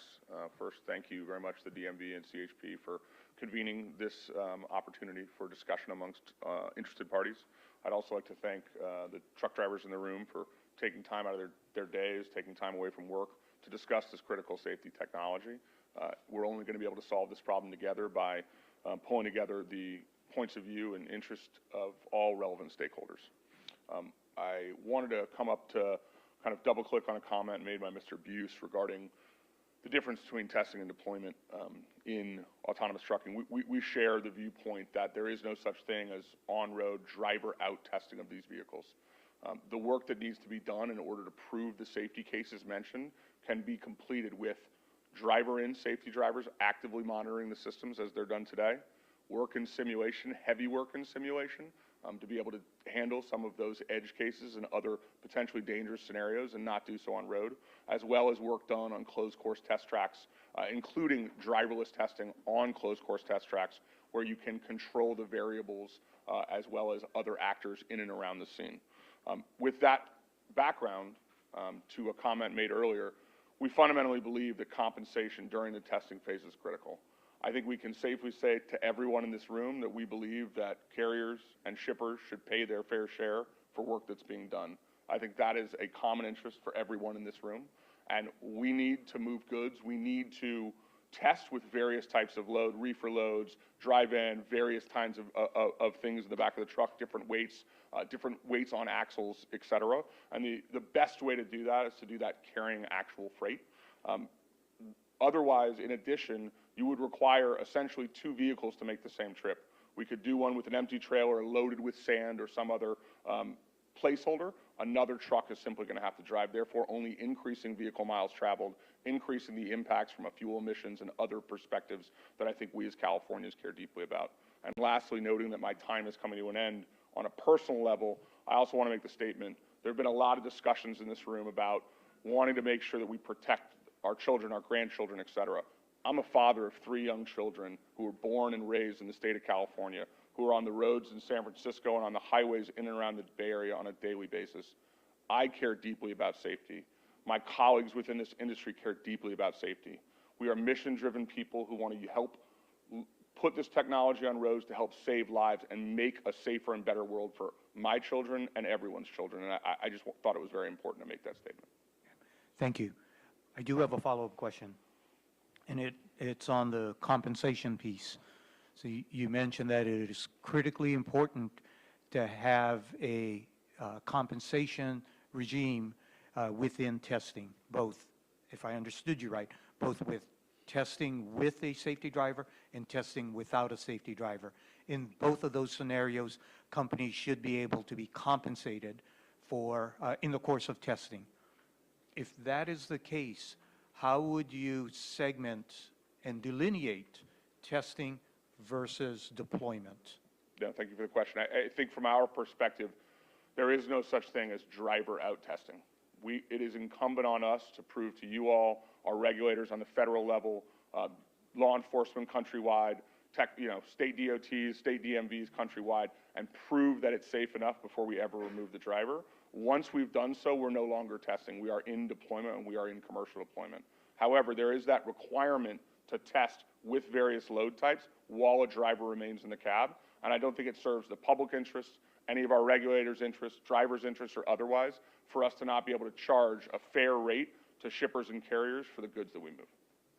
I'm still trying to understand, how would you say a company is testing versus a company has deployed the technology if right now all we have for a measure to delineate both of those is being compensated? So again, I think from Kodiak's perspective, we believe that it is the driver in versus the driver out is the separation between testing and deployment. That it doesn't have anything to do with the compensation itself. It has to do with whether you have the safety driver in the cab or if you've removed the safety driver. We believe safety driver in the cab is testing. We believe the safety driver having been removed from the cab is deployment. Okay. Any other questions? And maybe we're thinking like, I'm not following that either. So, you said there's no such thing as driver out testing. So are you talking about on highway? Correct. You There would is, never have a scenario where there would be a driver out in a testing permit situation. we of course will do what's required under any relevant regulations. However, from our perspective, that driver out, we need to have proven the safety of our vehicles before ever removing that driver. There will of course continue to be work done after the driver is removed to continue to push the technology forward, continue to mature it. That said, from a hauling loads perspective, we will not be hauling any loads with a driver out until we've proven the safety case to you all, until we're deployed. So we don't believe that that is the barrier. Today, we've driven, we deliver 50 plus loads a week, have delivered almost 4,000 loads with safety drivers in cabs across the southern half of the United States. And we view that as fundamentally important, not only for working with our customers to better understand how to integrate this technology into their fleets, but also to continue to do the important R&D work to prove the safety case of what we're trying to accomplish. Okay. Thank you. Okay, thank you very much. Thank you all. Ariel Wolf with California Alliance for Freight Innovation. I'll take just 1 minute. You have 2 minutes. Half the, okay. Just to follow up on that, I'll just really underscore the point that AV trucking is fundamentally commercial in nature. And so the issue of compensation, I know we just had you had a good exchange with Jordan on that. I just want to underscore that on behalf of the industry, that compensation is a very tricky metric or delineation between testing and deployment. And I think everything that was said before makes good sense. And there, you know, in the agenda, there are other ideas, thresholds, metrics, and other data reporting structures that I think would point to that. And limiting compensation in this context really would interfere with business relationships and the entire idea of what we're trying to accomplish here. But I want to turn to one other note that came up a few discussions ago, and that's with respect to the distinction between remote assistance and remote operation. And just make one point, and that is this proceeding does not exist in a vacuum. There is a parallel proceeding at the Federal Motor Carrier Safety Administration, an expected proposed rule to be forthcoming that looks at that question in particular, but other issues and questions that touch on some of these issues. It's really a note and a point that we should be mindful of that and kind of those distinctions and where those boundaries are, and where the federal government does have jurisdiction to look at those questions and maybe even provide some helpful guidance and answers there as we continue through this proceeding, and not to get into a place where there's divergence or anything like that, but we can try and leverage the work there and really rely on what's happening at the federal side. So. Okay, thank you. So, Mr. Wolf, I'll ask you the same question that I asked the previous speaker with regard to compensation. Maybe I'll ask it a different way, because many of you had said utilize the same structure that we currently have for light-duty vehicles moving forward into heavy-duty vehicles as an option. In that structure, in the light-duty vehicle regime, we have testing with a driver, testing without a driver, and then we have deployment. And the difference between deployment and testing with a driver and testing without a driver is being able to charge a fare, is being able to be compensated by the companies. So what you mentioned was the ability to be compensated in the course of testing is critical. If that is the case, then how would we, and if we were to move forward with the light-duty structure, how would you define this operations piece? Yeah, well, I'll leave it to some of the folks from the specific companies to talk about that in detail. But what I'll say is this. When we talk about leveraging the light-duty structure, it's certainly not grafting the entire thing here. Right. There are going to be aspects of it. For example, we talked about the test driver qualifications and things like that I think they're good things to think about and bringing over. But it doesn't need to reflect the exact thing. I think as Jordan was saying, testing and deployment mean things that are different in the trucking context. And whether there are thresholds or other kinds of metrics that happen in the testing phase with the driver that are examined prior to a permit for deployment, while commercialization and takes place in the testing phase, that's something that we should be exploring and thinking about. What are those parameters? and again, leave it to some of the folks in that to speak in detail. But I think it's not a complete parallel, as you're pointing out, but there are opportunities to look at some of those thresholds. Okay, thank you. Any other questions? Well, not for you, Mr. Wolf, but I think I heard earlier from one of the speakers about minimal changes or surgical changes, and I'm just curious, I don't want to, how do I say it? Would that be a minimal change or a surgical change to move from the model of compensation as a delineation line? You're talking in the trucking context, to move from compensation? I previously heard a previous speaker, I believe it was Mr. Ali Sullivan, that talked about surgical changes or minimal changes. Minimal changes from what? I'm not understanding the question. And from the light duty regulations to the heavy duty regulations. They would only require light duty, or they would only require minimal surgical changes. Well, you can come up and follow up, but I think that was in the context of driver qualification, driver testing qualifications, and I think in other aspects as well, as we'll talk about throughout the day. But on this issue of compensation, it touches on the fundamental nature of trucking, and there has to be a path to commercialize and have business relationships in the testing phase. Otherwise, we run into some of the problems. So that's, it's not going to be a perfect parallel, but as much as can be ported over because of the success of the program and how much thought and effort went into it in the light duty side, that should be brought over. But on commercialization, that's a part that really, we just want to emphasize needs to be, it can't be the delineation because of the inherent nature of AV trucking. Thanks. Thank you.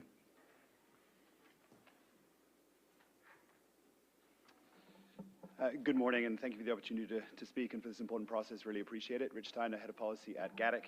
I'm just going to build on some of the comments that have been made around testing, compensation under testing, but I'm going to preface my comments shrouded in safety, as they absolutely should I may have be. missed your name. Rich Steiner, Head of Policy at GADIC. Thank you very much. So we move goods between distribution centers, warehouses, and storefronts to help the logistics industry keep pace with the demanding nature of today's consumer. We focus on known, repeatable, predictable routes specifically to maximize safety and operational efficiency, and today have safely delivered over 600,000 orders for customers across the country. Safety is at the core of everything that we do at GADIC. It's integrated into all facets of our business, from simulation to testing to deployment, spanning our technology, processes, culture, organization, and operations. Our autonomous trucks prioritize a defensive style of driving, meaning that they're acutely aware of the potential for unpredictable movements of other road users, including vehicles, pedestrians, cyclists. And we have the luxury of choosing specific routes on which we operate, meaning we avoid schools, hospitals, heavily pedestrianized areas, fire stations, and so on. Now, to the point at hand, over the past few years, the customers that we serve across the country, including Walmart, Kroger, Pitney Bowes, Georgia Pacific, and more, have had to drastically adapt the way that they meet customer demand for goods, with increased frequency and availability at a greater number of locations. Simply put, this means that we've seen a need for even more trucks and trips, and suffice it to say, there is work to be done to meet this need. So, to the question at hand, we do not feel that restrictions on compensation for testing should be imposed, as they are not safety relevant. We hold ourselves to the same rigorous safety standards in the context of testing and deployment. From a commercial relationship perspective, and I think this builds on some of the comments that have already been made today, limiting compensation during testing would have challenging and even prohibitive impacts for our commercial relationships, and therefore ultimately the rollout of this technology in a safe and structured and regulated fashion. Finally, I'll just say, we're thrilled that in the light of this shifting logistics landscape that we've seen day in, day out, and I think that all Californians have certainly been feeling, we're thrilled to see that the DMV and CHP continue this thoughtful approach to the rulemaking, and happy to stand for any questions if there are any. Thank you. And since you brought up compensation, I'll ask you the same question again. Sure. If we, how would you define testing versus deployment if compensation is not that metric? So I think building on some of the comments that have perhaps already been made, I mean, we would not consider ourselves to be testing at that driver out phase. Significant amounts of both simulation, private closed course track testing, and then testing with a safety driver on board would have taken place before the driver out operations would occur. Under that testing phase, we see no reason from a safety perspective why there should be any limitation on the compensation. Okay. Any other questions? Okay, thank you very much. Thank you.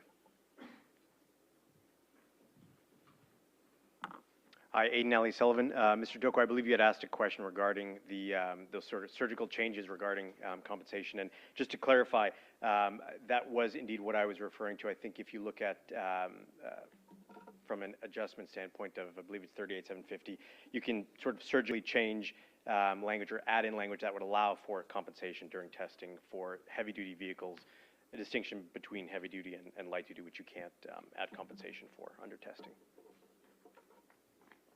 Thank you. Yep. Hey, good morning. Good morning. Sam Lesh from Wabi Innovation. Thank you again for holding all of this and having the detailed kind of conversation that we are. To one specific point that I feel like is being beaten to the ground, but maybe could use a little bit of clarification about why compensation. I think, in our company's perspective, you're hearing kind of so much about as a key piece. Obviously there's the business to business side that Jordan was kind of illuminating on, but it kind of goes beyond that. It goes into the regulatory side as well, especially on the federal side, right? We are not just interacting with customers, and need to, test hauling their freight, which is a core way to measure the competency of my company's own systems, for instance. But there's a host of things that, in our view, compensation on the passenger side seems to be a little bit of a nice to have in some ways, right? You can do it, you cannot do it. That can be a little bit more flexible. But on the motor carrier side, you have to meet certain requirements right now that cost money in order to run as a trucking company, right? You need to meet $750,000 in minimum insurance.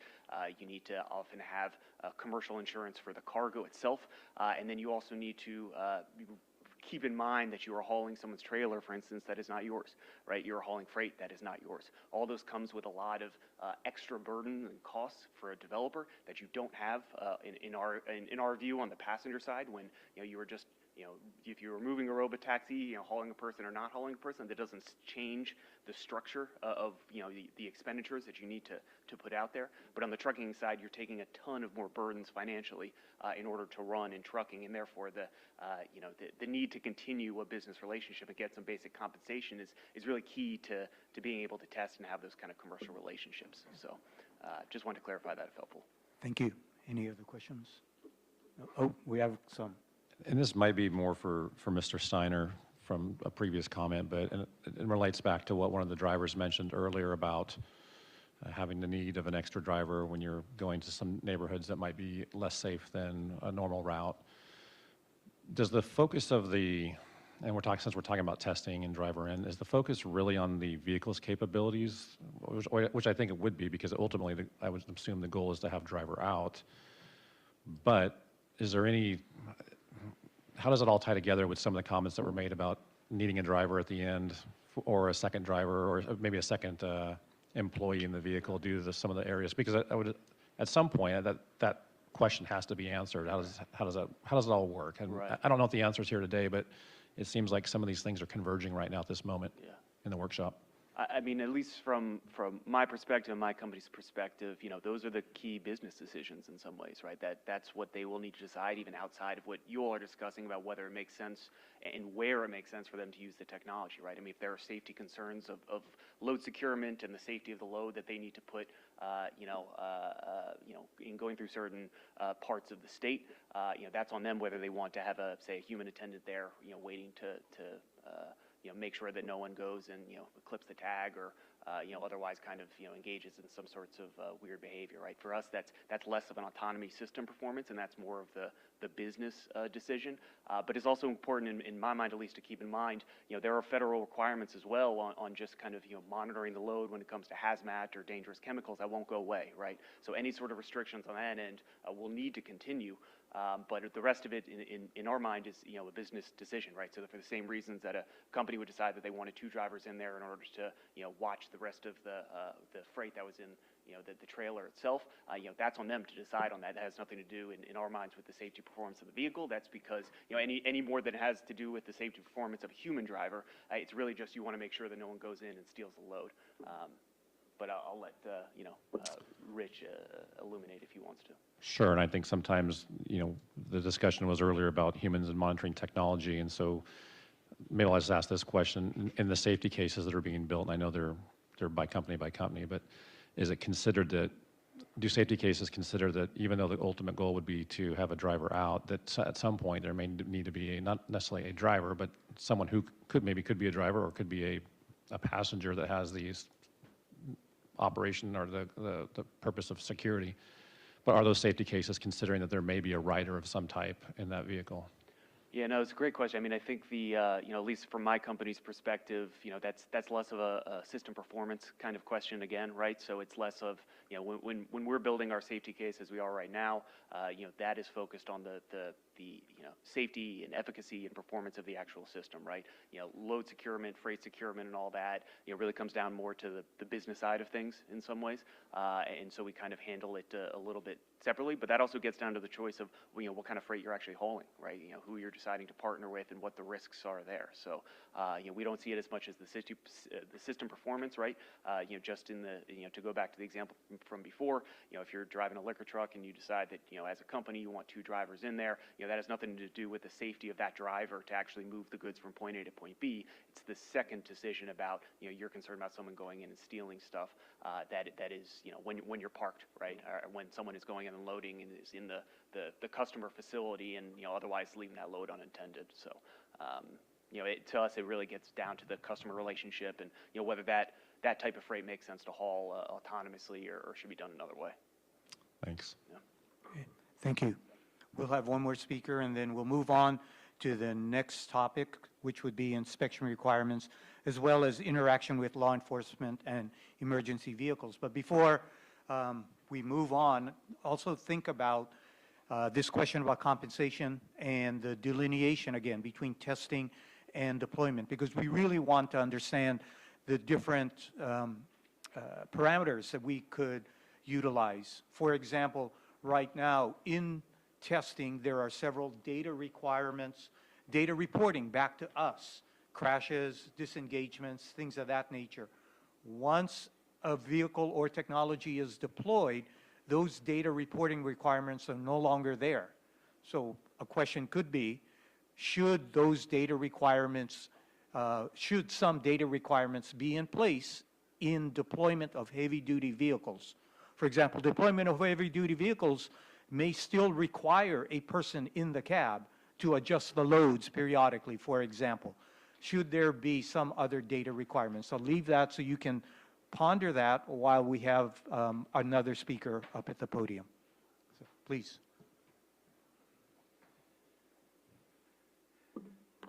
Good morning. Good morning. My name is Don Crabtree. I've been with UPS and Local 2785 for probably 34 years now, and I've been recognized as safe driver at UPS for over 25 years.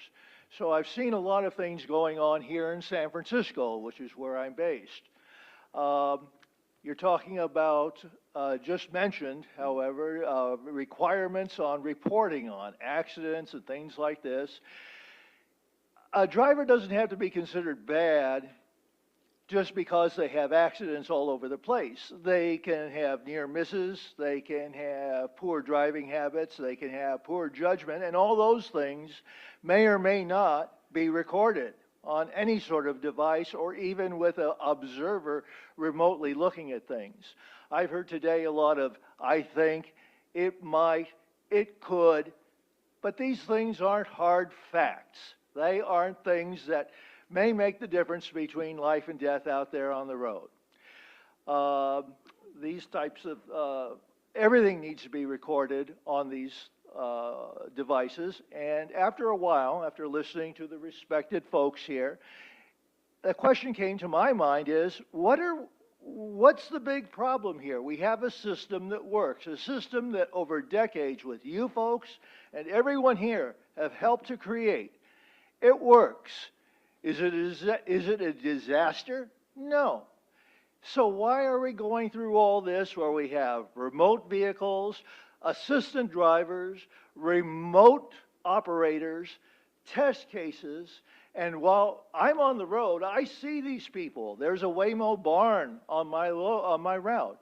They get in the way of the sidewalk. They stop erratically. They drive poorly. And this is with 4 trainers, supposedly, on board.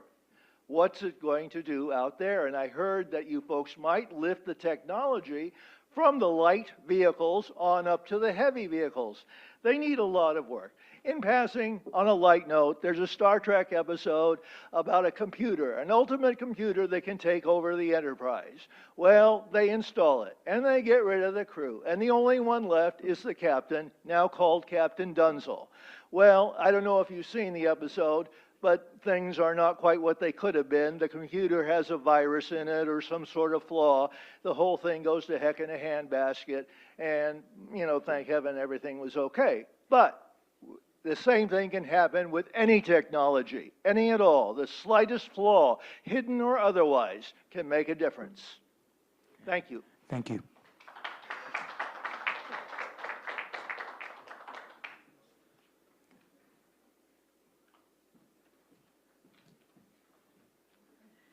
Good morning. Good morning.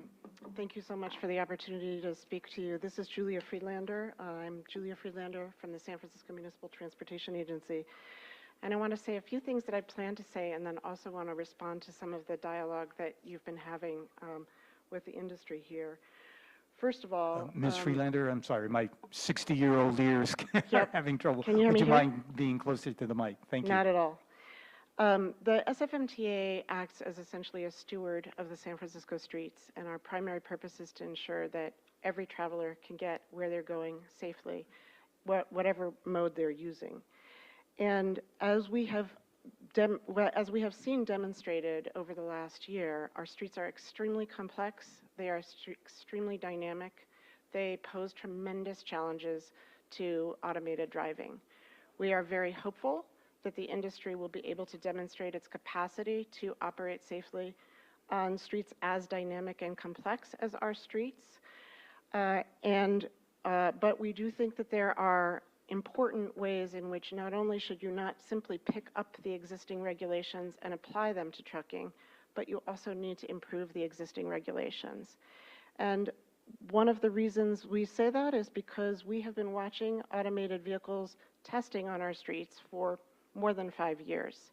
And yet it was only in the last year, when safety drivers were removed, that we were able to actually observe the capacity of the automated driving systems themselves without humans behind the wheel or even in the vehicle. And we think that among many other things, there's a key aspect of the existing regulations that needs to be improved, and that is around transparency. We do not expect perfection from the industry. It is absolutely correct that even the best professional drivers have crashes, and we are not expecting a universe in which there are no crashes or no failures of any kind. However, at the moment, it is not possible for us we have no reliable data about the extent of the problems that are occurring on our streets. And it is clear that there are problems occurring on our streets.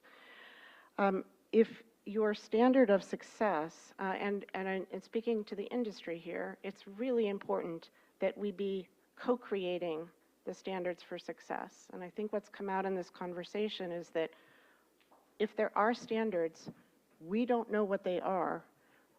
There is no transparency about what is a level of performance that is adequate. If the standards believe that it is success for a vehicle to fail on our streets in a way that makes it impossible for our fire apparatus to respond to emergency calls, we believe that standard is too low. We believe if there is a performance standard, and that standard says that it is acceptable for vehicles to fail in ways that require transit passengers to get out of vehicles and stand on the street wondering when their next ride will come, we believe that standard is too low. Most importantly, we need transparency around that. And if Ms. Freelander, your 2 minutes are up. I will make one last remark then. With respect to those failures that we know will happen, whether they be crashes or otherwise, if they are failures of vehicles simply getting stuck on our roads, and if the industry believes that, for example, there is an internal metric that says it would be great to get that vehicle cleared within 10 minutes, we ask you and the industry to work with us to understand when and where 10 minutes is absolutely not an acceptable metric for success. 10 minutes can mean the difference between life and death for somebody who is waiting for first responders. It can mean the difference between getting safely home or not getting safely home for people who are asked to get out of transit vehicles and stand on the sidewalk and wonder. So we really are eager to work closely with the industry and with the agency. But one of the things that I've heard here is the concept that there should be no such thing as driver out testing. And I think that's really worth thinking about. What is the threshold at which you have moved from testing to deployment? And if it is not, and what we have seen, I believe, on our San Francisco streets, whatever you call it, has been driver out testing. And while we have seen much very safe and good driving, we have also seen serious problems that need to be addressed before those standards are replicated for heavy-duty vehicles. Thank you. Thank you.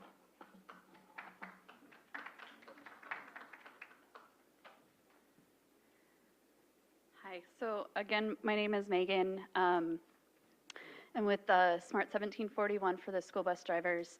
I actually have to return back because I promised my dispatch that I would pick up my kids from their, my students from their after their summer program. So I just wanted to try and come up here and answer a couple of the questions I think that you had raised. I did want to support the brother that had spoken up here about the requirements about having there be CDL drivers as part of the testing. And I agree with him that there should be a degree of tenure because I know that me as a first-year driver was not my strongest time, that it should have some of that time behind there. And additionally that like for thinking about technology, because you know my employer is technically is a technology company. They were previously a TNC. We were the first commercial drivers that they took on as employees. And we still have been part of, I mean, you know, I'm talking about navigation, but it's still like a testing thing that you have people who are experienced and who know what, like, you can't go down these streets. This is not a safe area. Here's where we need to move things to. That you have people who are experienced and who are knowledgeable who are part of the testing. And so that is absolute, so I think that's absolutely imperative to having that be part of the requirements is that you have people who, you know, because like I can talk to friends who have a, you know, a regular driver's license and, you know, if we're talking about the Smith system, you know, we start talking about those, like how far you look ahead to look for dangers. And it's not in their mindset. It's not something that they've learned. And so I think it's imperative to have that sort of thing. The other thing I wanted to just say quickly is I do think that it's really important to have there be a standard that is set by the state. That's not like, if you're talking about pulling drivers out of there, which personally I think there should always be a driver behind there no matter what it is, because, you know, that someone who's qualified, because they're, you know, just for as an example, I've gone up to Sacramento twice this week for dealing with another state bill that is going to require TNCs that contract with school districts to have a minimum requirement of training and like background and all of this stuff so that there's a minimum standard. And I think that, you know, for talking about transparency, we should have there be a standard. We're talking about large vehicles. We're talking about ones that could be moving like hazardous materials. This is a public safety thing. I think we should have a standard. It should be transparent. And it should continue that there are, you know, if we're talking about there being, you know, that the metrics continue in the reporting after, you know, in the case that there are drivers taken out, I think it should continue because that's how we continue to monitor and make sure that anything is being safe. We continue to have pull notices, anything that happens on our driver's record. You guys all receive it. It goes to our employers. It's ongoing. And so I just wanted to ask for all of those things. Thank you. Thank you very much.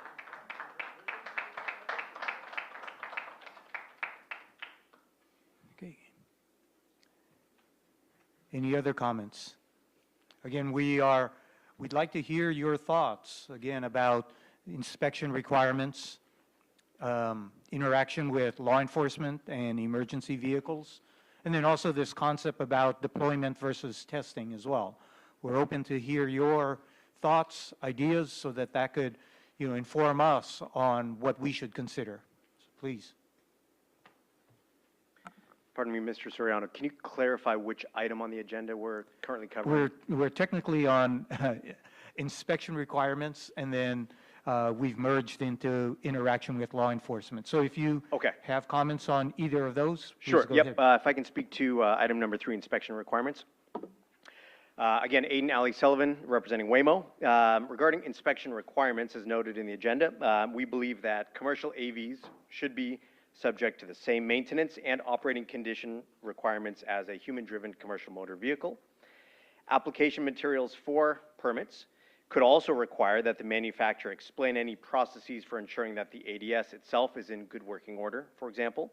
And then further, when no human driver is present, whether in testing or in deployment, Waymo does support utilizing CVSA's newly approved enhanced pre-trip inspection procedure. Okay. Thank you. Questions?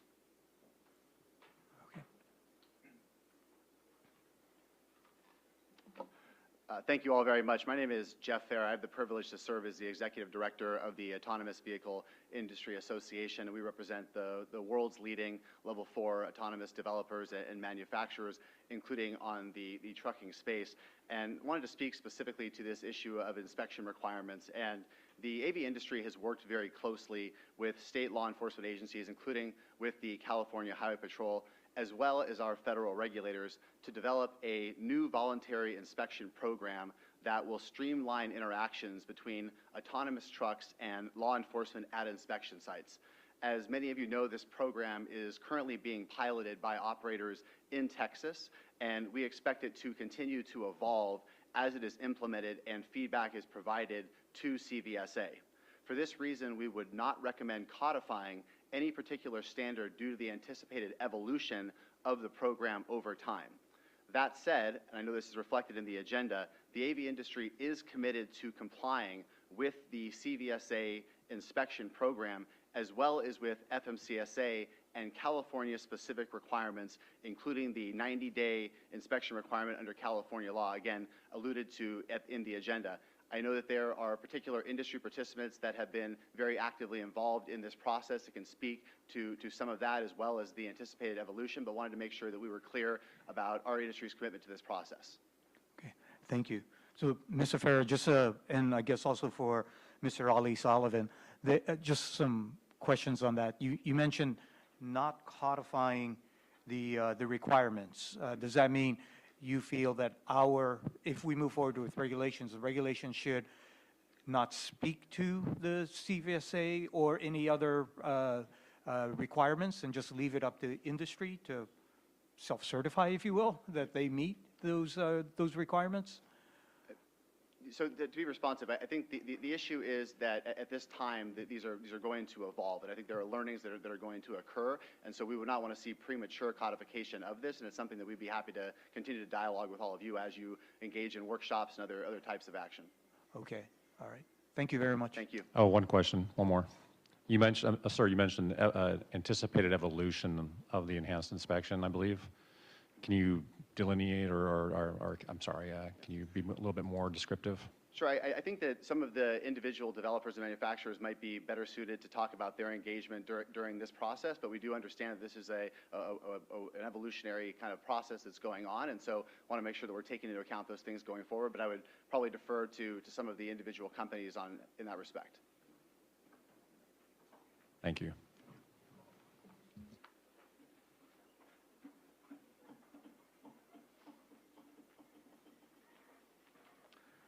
Good morning. My name is Brett Fabry. I'm with Kodiak Robotics. And once again, I want to say, as others have said, is thank you very much for holding this process, both to CHP and DMV. This is a very worthwhile process. I'll just touch real quick on enhanced inspection process. It's a standard that was developed by CVSA. It's called the Enhanced Inspection Program. It was adopted in September of 2022. What that does is there's many CVSA inspections, but what this, most inspections involve a driver. So we had to develop an inspection that did, took out the driver portion. And so in that standard, a autonomous vehicle has a no defect, basically launch. So when it leaves a truck port, it has no defects. And then when it reaches its next destination, which needs to be within 24 hours, that truck will be inspected. It once again has to be no defects. Kodiak, right now, we've been testing that process in Texas with a bypass provider, and we've been able to show the transfer of data that shows when that vehicle was inspected and all the parameters that are within that, that database. So we've been testing that process to transfer that information to law enforcement so that they can be assured that that's one of the safest vehicles on the roadway. Does that clarify that for you? It does. Thank you. Just one question. Yes, sir. From time to time, we'll conduct pre-clearance reviews where we send all trucks in, regardless of their transponder status. Well, the transponder should tell all trucks to come in. Is it anticipated that with an enhanced inspection, that truck would still continue to bypass on a pre-clearance review period? So right now, that's one of the questions that we're working through with a new CVSA working group that was developed to answer a lot of these specific questions regarding the enhanced inspection program. Not only that question, but other questions regarding roadside inspections that have set up that are not permanent inspection facilities, along with time frames of how long that inspection will be allowed, when those trucks have to be inspected before they launch. Is there a time frame? And then is the 24-hour period going to be the amount of time, or will it be longer, or will it be less? So those are questions that are hopefully going to be answered in the next workshop that the next working group that we're working with. CVSA, correct? Correct. All right.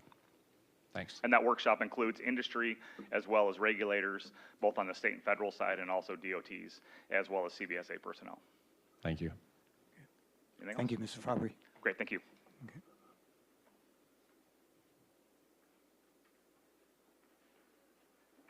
So Sam Lesh with Lobby, just kind of wanted to echo some of the statements that were just made and have been made before, and also to the enhanced inspection process that you all know well.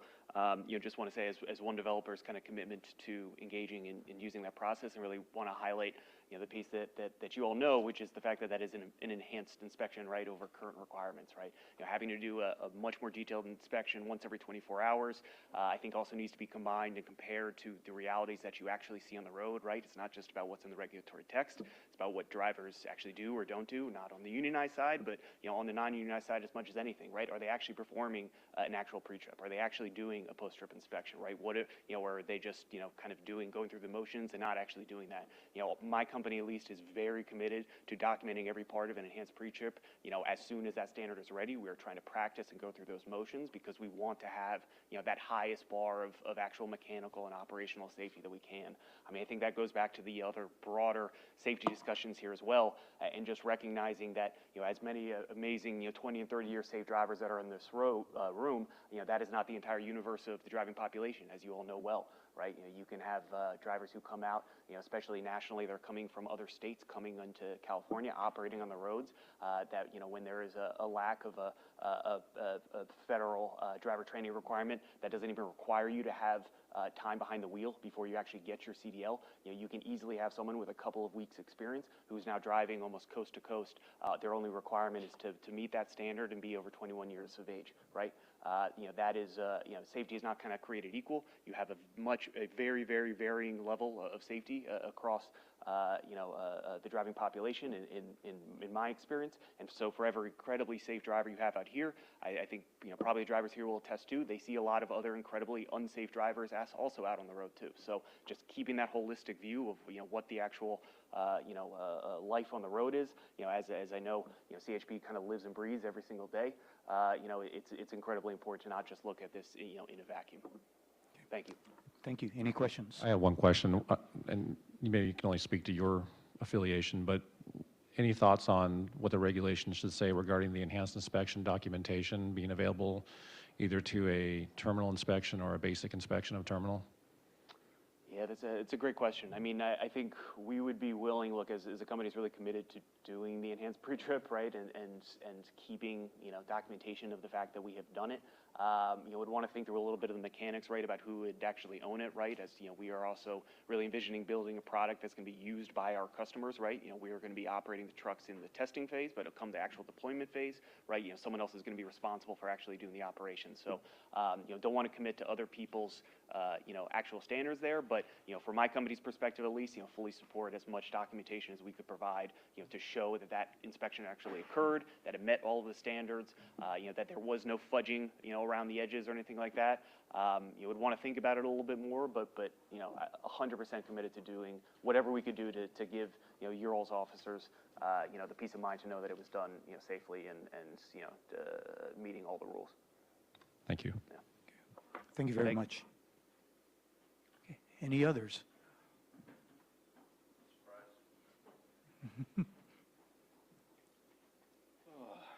Hello again, Mike Devaney, Sergeant at Arms, Teamsters Local 70. I just wanted to point out, we're talking about inspections. Obviously, the rule is the pre-trip inspection and the post-trip inspection. I do them every day. But the DOT also requires an en route inspection. 50 miles after loading, I think every 150 miles after that, or every 3 hours, whichever comes first. And I don't know the mechanism for getting that done. That requires being in person, walking around, and we're not just talking the truck. This is more designed, the en route is more designed for the load.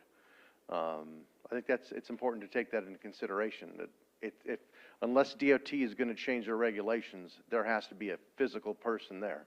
Or, I don't know, I mean, but I'm just saying, it's currently how it's done. So I think it's important to take that into account. Thank you. That was all. Thank you.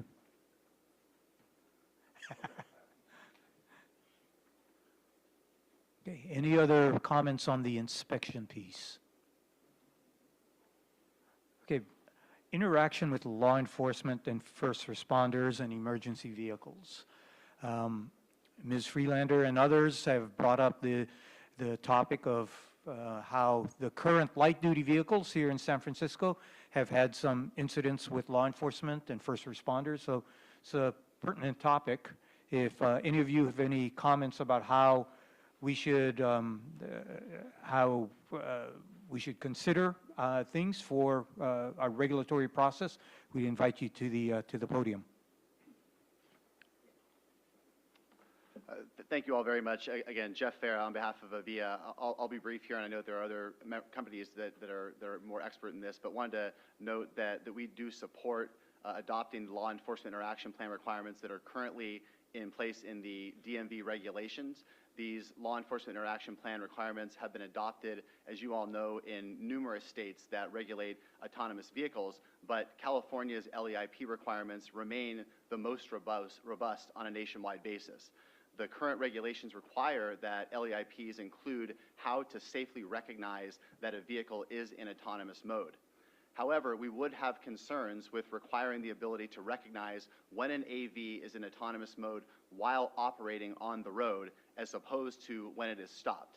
The ability to recognize that an AV is operating in autonomous mode could present public safety concerns if the public, pedestrians, or other drivers act differently around the autonomous vehicle when it is in autonomous mode. And again, safety is fundamental to this industry. We are trying to make for safer roads, and so that is the nature of our concerns, and would appreciate consideration. Happy to answer any questions. Okay, thank you, Mr. Farrer. I've got a couple questions here. First of all, good to hear that you think California's law enforcement interaction plan is being used in other jurisdictions and viewed as the standard, if you will. The issue of being able to determine whether or not a vehicle is in autonomous mode while outside the vehicle. So I just want to make sure I'm clear. You feel that that ability should not be put in any type of regulatory structure, and from the standpoint of how others would interact with the vehicle. Is that correct? Right. So what I'm getting at is while the vehicle is operating in autonomous mode, having that be an indicator would be a concern, because it would cause others in the universe, whether they're pedestrians, whether they are other drivers and whatnot, to behave differently, and that could cause public safety concerns that are there. And so that would be the discrete concern that we would have. Okay, and contrast that with when the vehicle is disabled or stationary, you're in support of having some sort of indicator so that law enforcement and emergency responders would know at that point that the vehicle was in autonomous mode or currently is in some sort of autonomous mode. That is correct. Okay, got it. Thank you. I have a question. Does it change your mind if it's dependent upon the SAE level of autonomy? I would have to take that into account. I know that for our membership, we are an L4, L5 developer association, so that's the nature of our concerns, but we could certainly take that back and discuss it as an association. That'd be great. One more. On the LEIP, do you see any shortcomings in the current LEIP? Or do you have any thoughts about how the LEIP could be utilized in a more effective fashion with law enforcement and first responders? I don't have anything specific for you at this time. Again, to just reiterate that California is again the most robust that we encounter on a nationwide basis, and so certainly happy to have a discussion with our members around possible additions in that regard. Yeah, that wasn't fair for me to ask you that question on the spot while you're at the podium, but we would appreciate any input from that standpoint. Happy to do it. Okay.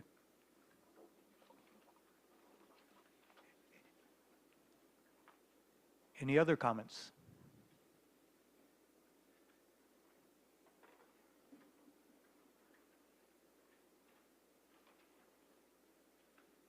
Nat Buse from Aurora. I just wanted to maybe just mention two quick things. So one on the inspection thing. So it is a bit messy right now, I think, just for general purposes. Like the enhanced pre-trip is really just about more brakes and tires, right? And I think as a company who's actually using that, I think we found some interesting results that we're kind of working through right now to share with CVSA. So I think that's why, at least from our perspective, it might be a bit premature to just say, yes, put the stamp on that, because it's not sure kind of the how that value chain will play out. One of the things that wasn't maybe said very clearly is, trailers come to our facility, we hook them up through our driver, they go down the road, that kind of thing. So, the things around the trailer that have always been a problem in this country, the maintenance aspects of trailers, et cetera, I think we just need to be thoughtful around how we think of that in the context of this new technology.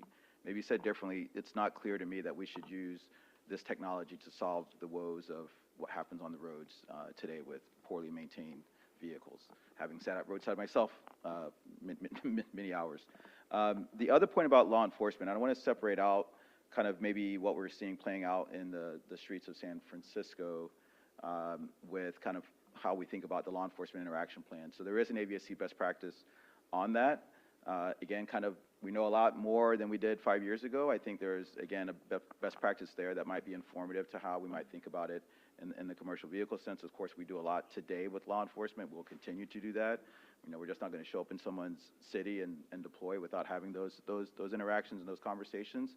And we actually make those available. And plus, our partners are asking for those same things as well. But with respect to like navigating into a scene that's an active scene, that's obviously a different thing. That has to do more with the performance and the safety aspects of what that vehicle is doing. And so I just want to make sure, as you all are thinking through that, you're kind of separating out, let's say, performance aspects of what should or should not happen versus kind of what the interaction should be after the fact, with a law enforcement person or whomever. But certainly from an Aurora perspective, those things should not be interfering with law enforcement's ability to do their job. And I just want to address the other thing about, this kind of testing.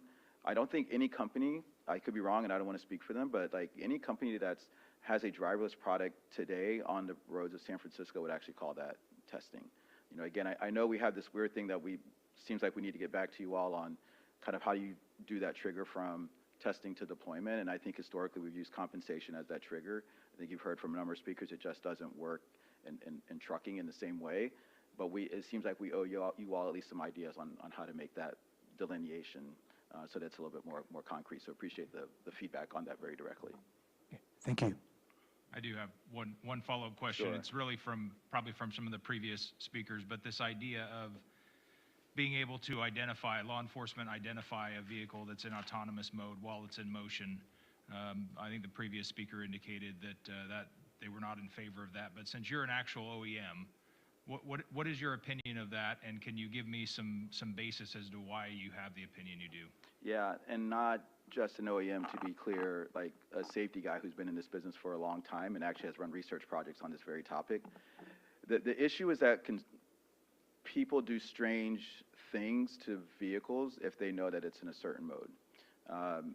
Cut it off, jump in front of it, all sorts of interesting things, and sort of aggravating that condition with some sort of beacon or whatever you might think about that while the vehicle is in motion. At least as a safety guy, the data supports that's probably not the best thing to kind of integrate this technology in a way that's as seamless as we can make it and not have people do strange things around the vehicle. And again, I say people generally, like it's kind of the, we'll call it the 1%ers that we have to worry about. It's not the general public, but there are people, and studies have shown, that would go out there and sort of challenge the vehicle in a way that they would not do to a vehicle that was driven by a human, and create a hazard, not just for themselves, but for other road users on the road. We will have to design for that regardless. So this is not a question of whether we're going to like not design for somebody jumping in front of the truck and slamming on the brakes, but from a perspective of, as you all think about regulatory requirements, sort of embedding in the regulation that now this vehicle will be distinguished from other vehicles from here on out, just kind of creates that precedent now that everything from the vehicle being subject to more increased hijacking, right? That's a real thing that happens today with regular drivers. There are cases about this as well. You know, if it's seen that you can easily make these vehicles park on the side of the road or do whatever they need to do, and then people are stealing the cargo out of it, or what may happen. I mean, I think these are issues that you all would need to think through. But again, the data does support, and studies have shown that, you know, if you delineate vehicles like that, people will do strange things. And again, these studies were limited, but it is true.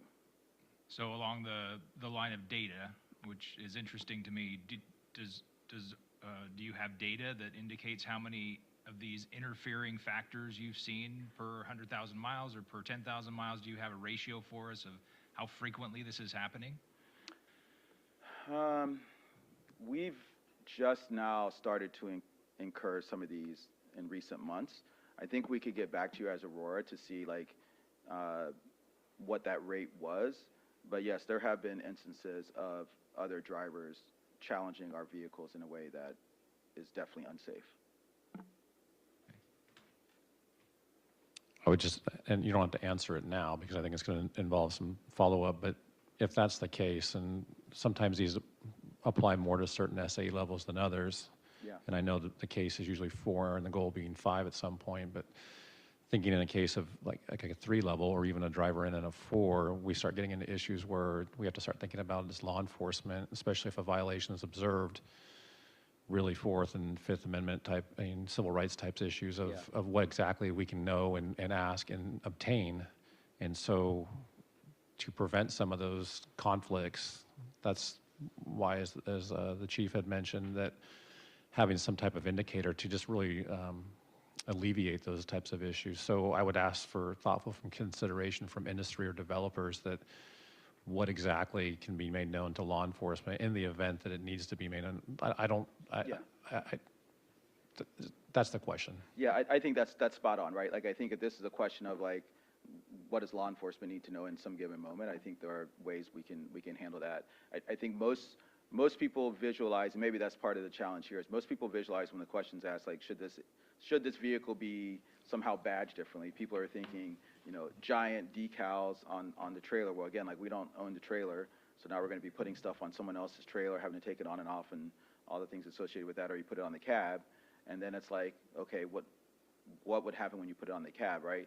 If you look at today, for example, the ABS light, I mean, it's a little small yellow light on the back of the trailer, partly for the reason for law enforcement to understand if the ABS is working or not without crawling all over the truck. I mean, if that is really like a thing that we need to talk through, I think we can talk about something like that. But again, I think context matters. Again, like if you're talking about some big beacon on the truck that says this is an autonomous vehicle, it just invites sort of mischief in a way that I think we can continue the smooth integration of this technology without that. Did that answer the question? It does, and I think I would just, I'll conclude mine as just saying if it's not codified in the regulations, then how do we ensure that that's something that's able to be known? Yeah, and I think on the the level 3 thing is a whole different discussion that we can talk about at some point if you want, and because it also applies to level 2 in some instances, and level 2 there is kind of clear ways to, at least once a crash happens, to kind of find out what that system and what mode it was in and all that kind of stuff, and I think the same would apply to a level 3. The one quick thing I was going to say, because no one said it and I'm really surprised, is as you all are thinking through the requirements for test drivers, and again, knowing a lot more that we know today than we know 3-4 years ago, just please think through the equity issues. I would hate to have us end up in a situation where we kind of remove a whole swath of potential workers for, we'll call them minor issues in the context of creating an imbalance on the equity side of things. Thank you. Thank you. Yep. Okay, are there any other comments with regard to law enforcement? Okay, hearing none, we're at the home stretch. We'd like to hear comments about any anticipated economic impacts on a possible regulatory proposal. So economic impacts being on businesses that are centered around heavy-duty vehicles, jobs, revenue generation, things of that nature. So welcome you to the podium for your comments.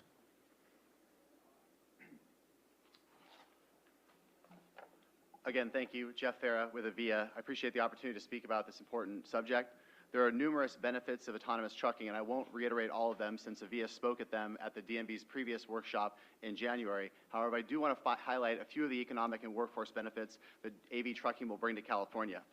AV trucks will help grow California's economy by creating jobs and growing the economy. We understand and appreciate concerns with the workforce impact of autonomous vehicles, but widespread deployment of AV trucking will not cause immediate widespread displacement of drivers. This has been confirmed by U.S. DOT studies.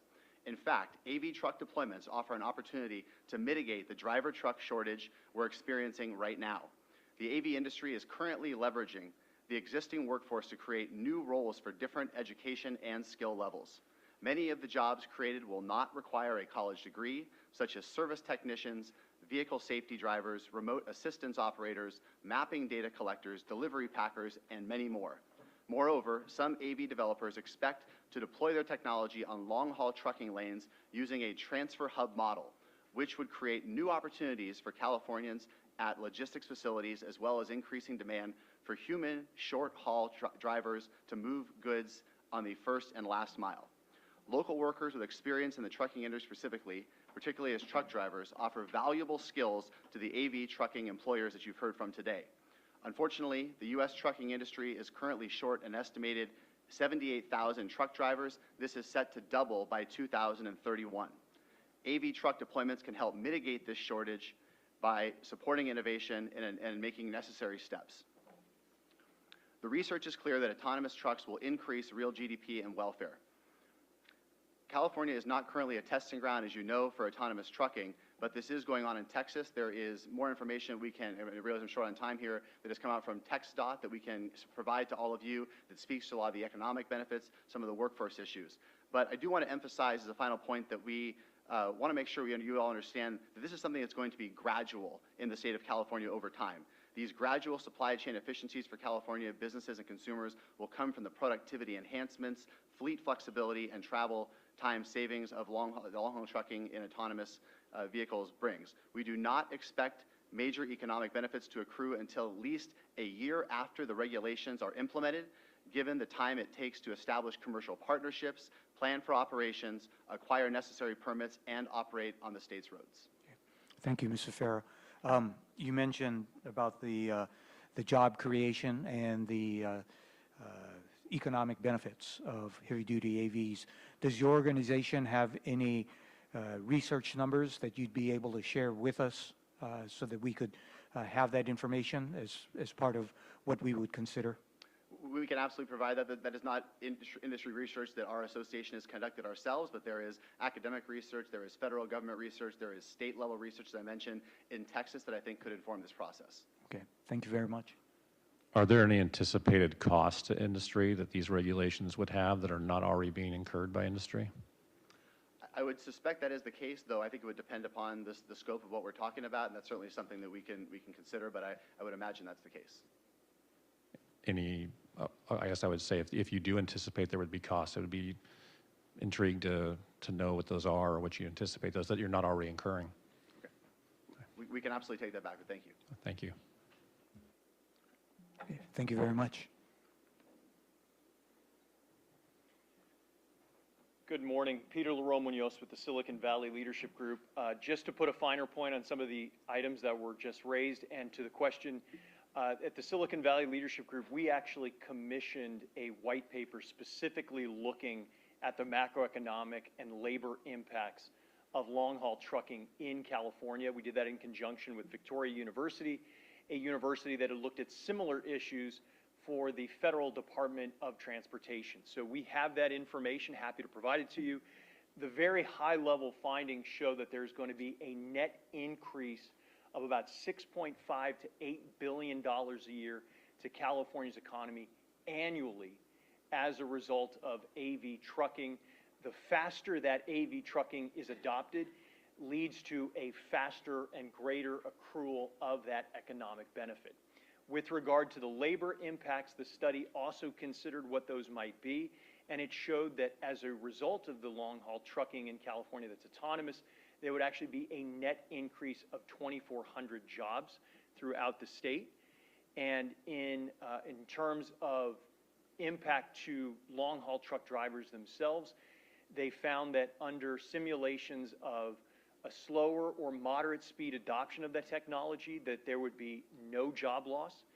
With regard to a faster adoption of that technology, there would be a limited period of job loss, but that would then flatten out. And this is given the fact that it would be mitigated by a natural turnover of drivers within the industry, as well as recognizing there's already a present shortage of long-haul drivers, and that there would be an increase in demand for short-haul trucking.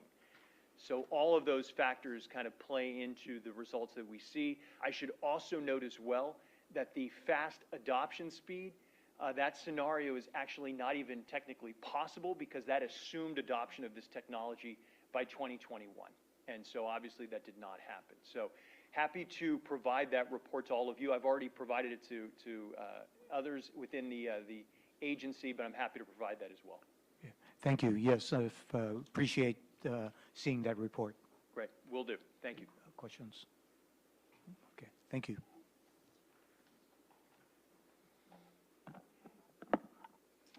Once again, Aiden Ali Sullivan representing Waymo. Definitely appreciate the opportunity to talk about the economic impacts of the technology. One thing I want to be very clear on here is really identifying that distinction between the immediate and short-term impacts as well as the much further longer-term impacts of the technology. Assuming that there's a regulatory path forward, there obviously would be a process of testing and development for new expansion of operations here in California. As a new potential business line in California, there's a ramp-up period with incremental infrastructure, hiring, operational investments as we grow those testing operations.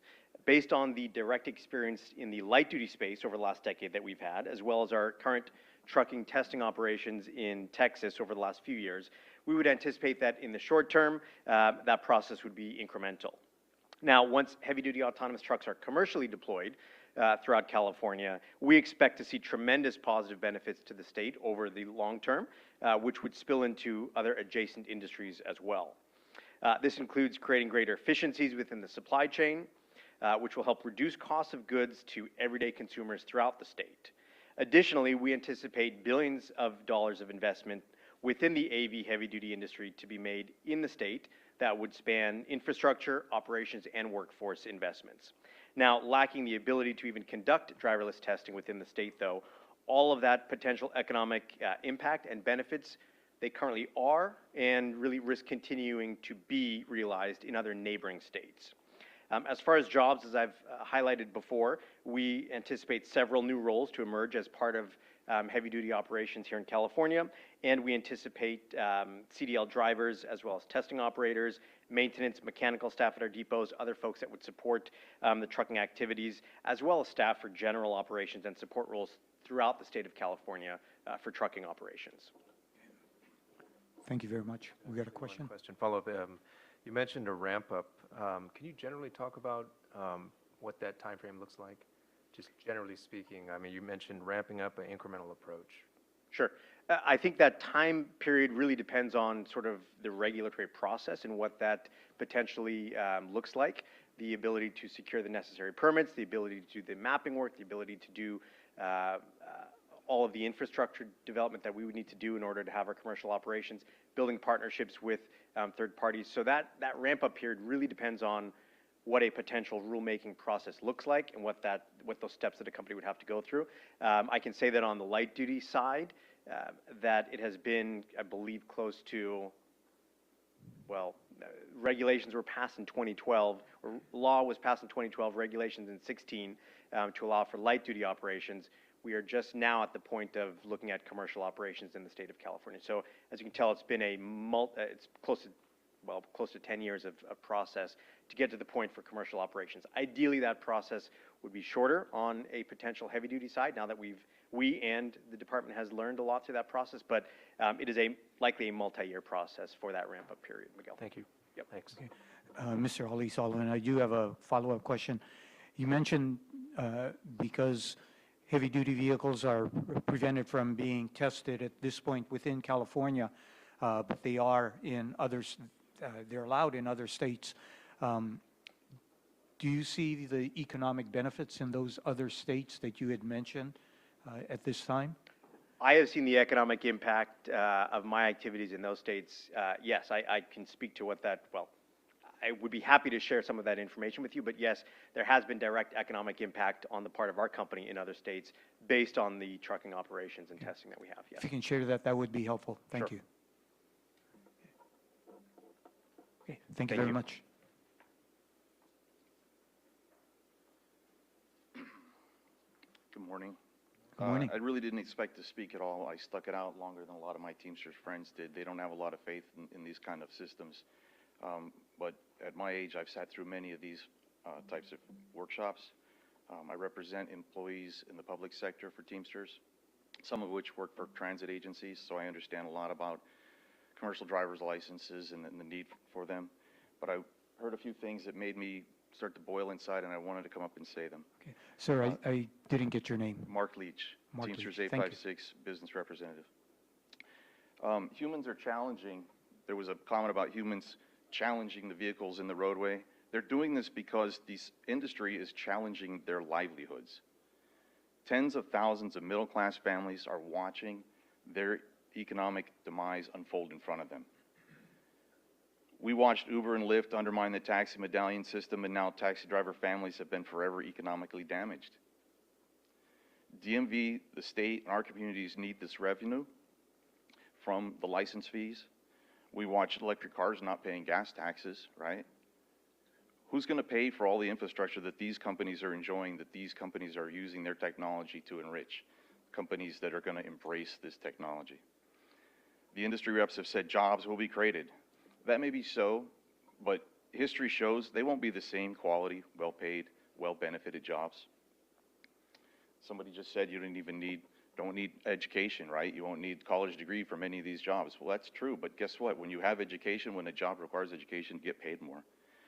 I challenge these companies to embrace and not fight the unionization of their employees in their companies, like we've seen from these other parts of the autonomous and shared economy industries, the Ubers and Lyfts and Airbnbs out there claiming that people aren't actually employees. I challenge them to embrace, give their workers good wages, treat them well, give them benefits, treat them like the human beings that they are. Because I've watched in this state the different propositions that have gone through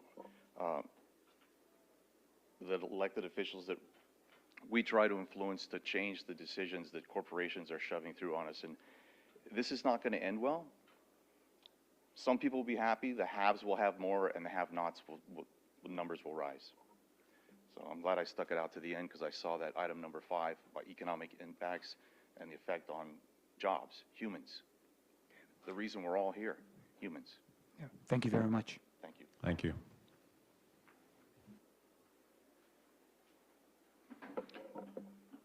Hello, my name is Louis Diaz, Principal Officer of Teamsters Local 948 from Visalia and Modesto. I'm here on behalf of the 6,000 members from our local. And just the fact about the impact on the economics, I mean, I just use common sense. For every autonomous vehicle out there, it's one less driver, one less tax-paying citizen, one less person that will not be able to provide for his family.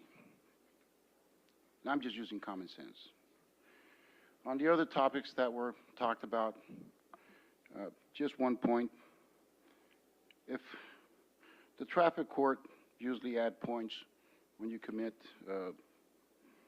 violations, I guess what you can get and log into your internet and check about all the mistakes that automatic vehicles have caused. How many chances are they going to get? I'm 55 years old, and since I've been 18 years old, I got my driver's license, and for every mistake I make, you know, I pay for it. How many mistakes are they going to be allowed? And they're not going to be accountable for. Are they going to keep making over and over and over and over until they test and try to get all, you know, the little flicks out of their computers? And in the meantime, it could be serious out there. And that's what we're talking about.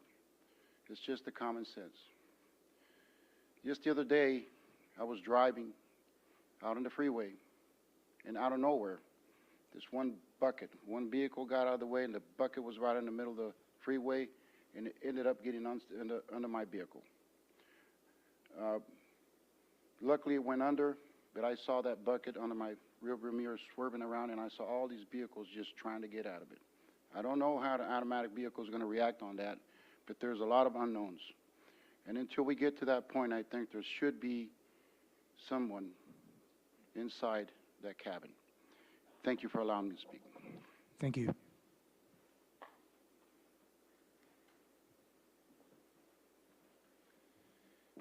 Again, Ariel Wolf with California Alliance for Freight Innovation. Let me just take a little bit of time at the end here to talk about the human cost as well. On this topic of the economic benefits and the costs, everything that's been said is very important. It's salient with respect to jobs. But one thing that we haven't talked a lot about today, and it's mentioned a little bit, is the baseline of safety. What's the human cost right now? Autonomous trucks are prohibited from operation in any way in California. So what does the current situation look like without any autonomous trucks? In 2021, 4,714 people died in large truck crashes in the country. That's a 17% increase from 2020. 17% increase. 16% of those were truck occupants.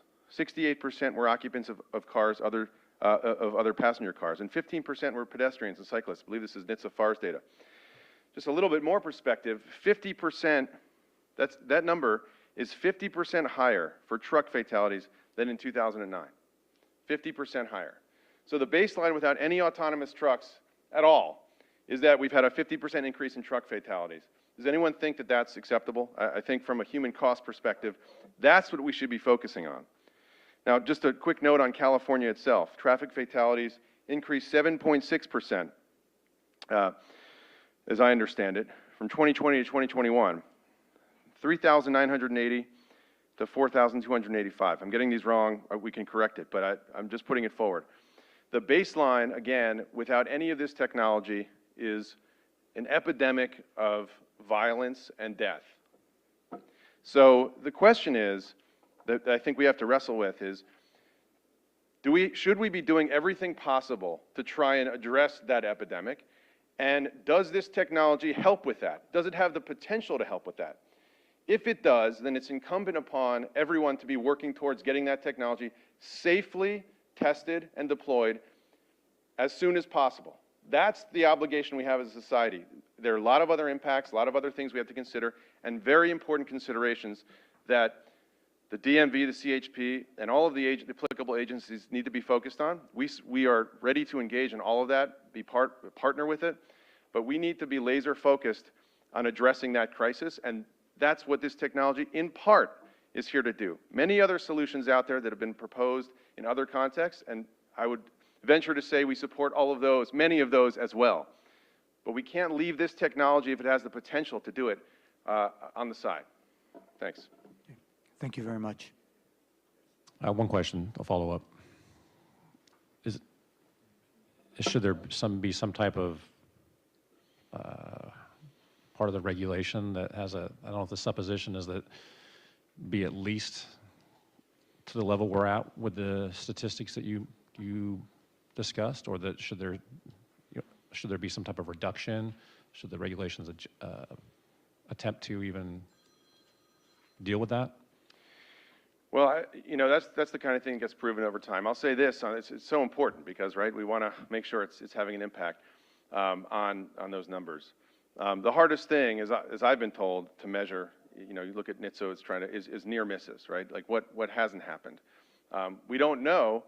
It's been raised about the ride-hail situation in San Francisco and all of the deployment that's occurring there. We can't measure every time someone's taken a driverless ride home from a bar relative to grabbing the keys and driving themselves. We just can't measure that. So that's the kind of thing that has to be looked at over time. Should it be a benchmark? I think the industry expects it to be, you know, overall, the kind of thing that they're measuring themselves against. They're trying to make the roads safer. But that's a very complex question. All we know is that the current situation without this technology is totally unacceptable.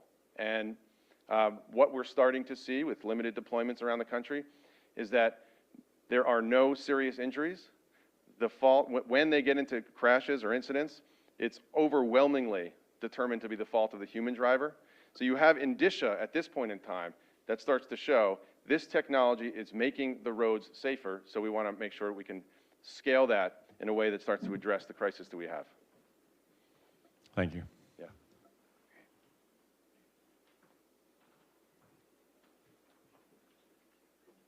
Hey, Sam Lesh with Wabi, not to beleaguer some of the points, but you know, echoing what some of my colleagues said, but just want to highlight something I think that hasn't been said, which is, you know, the existing status of the freight industry in general. You know, the driver shortage, as not only what it is today, but what it is projected to become, especially over the next 10 years, is also not without consequence, right? I think you all heard it in the previous workshop about, you know, farmers and other people having their fruits rotting on the loading docks because they can't get someone to come and pick it up.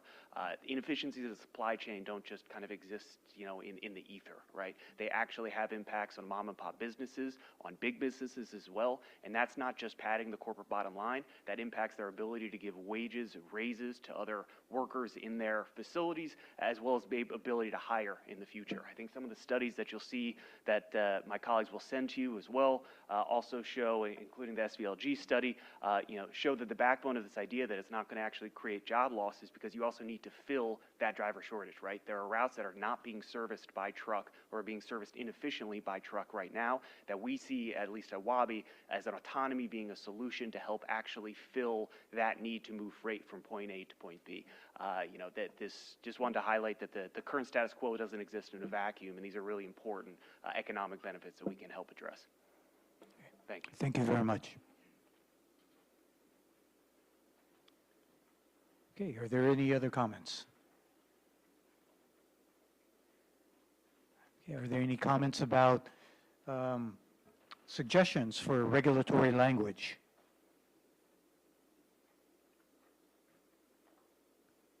Okay, that being said, we've had quite a bit of discussion this morning about safety, about qualifications. Really appreciate the input and the dialogue. This has been very helpful for both the DMV and the CHP. So on behalf of my colleagues at the table, I'd like to thank you all for the fruitful discussion. If you have any further thoughts or ideas after today, including suggestions for regulatory text, I encourage you to send an email to us, again, at autonomousvehicles, one word, autonomousvehicles@dmv.ca.gov, and we will we'll consider those. Thank you again for your thoughts and inputs and the robust discussion today.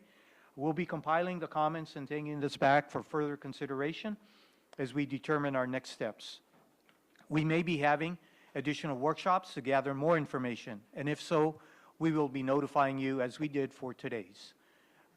If we move forward with the regulations, we will follow the rulemaking provisions of the California Administrative Procedures Act, which includes a formal public comment period and public hearing where comments can be provided on the draft regulations.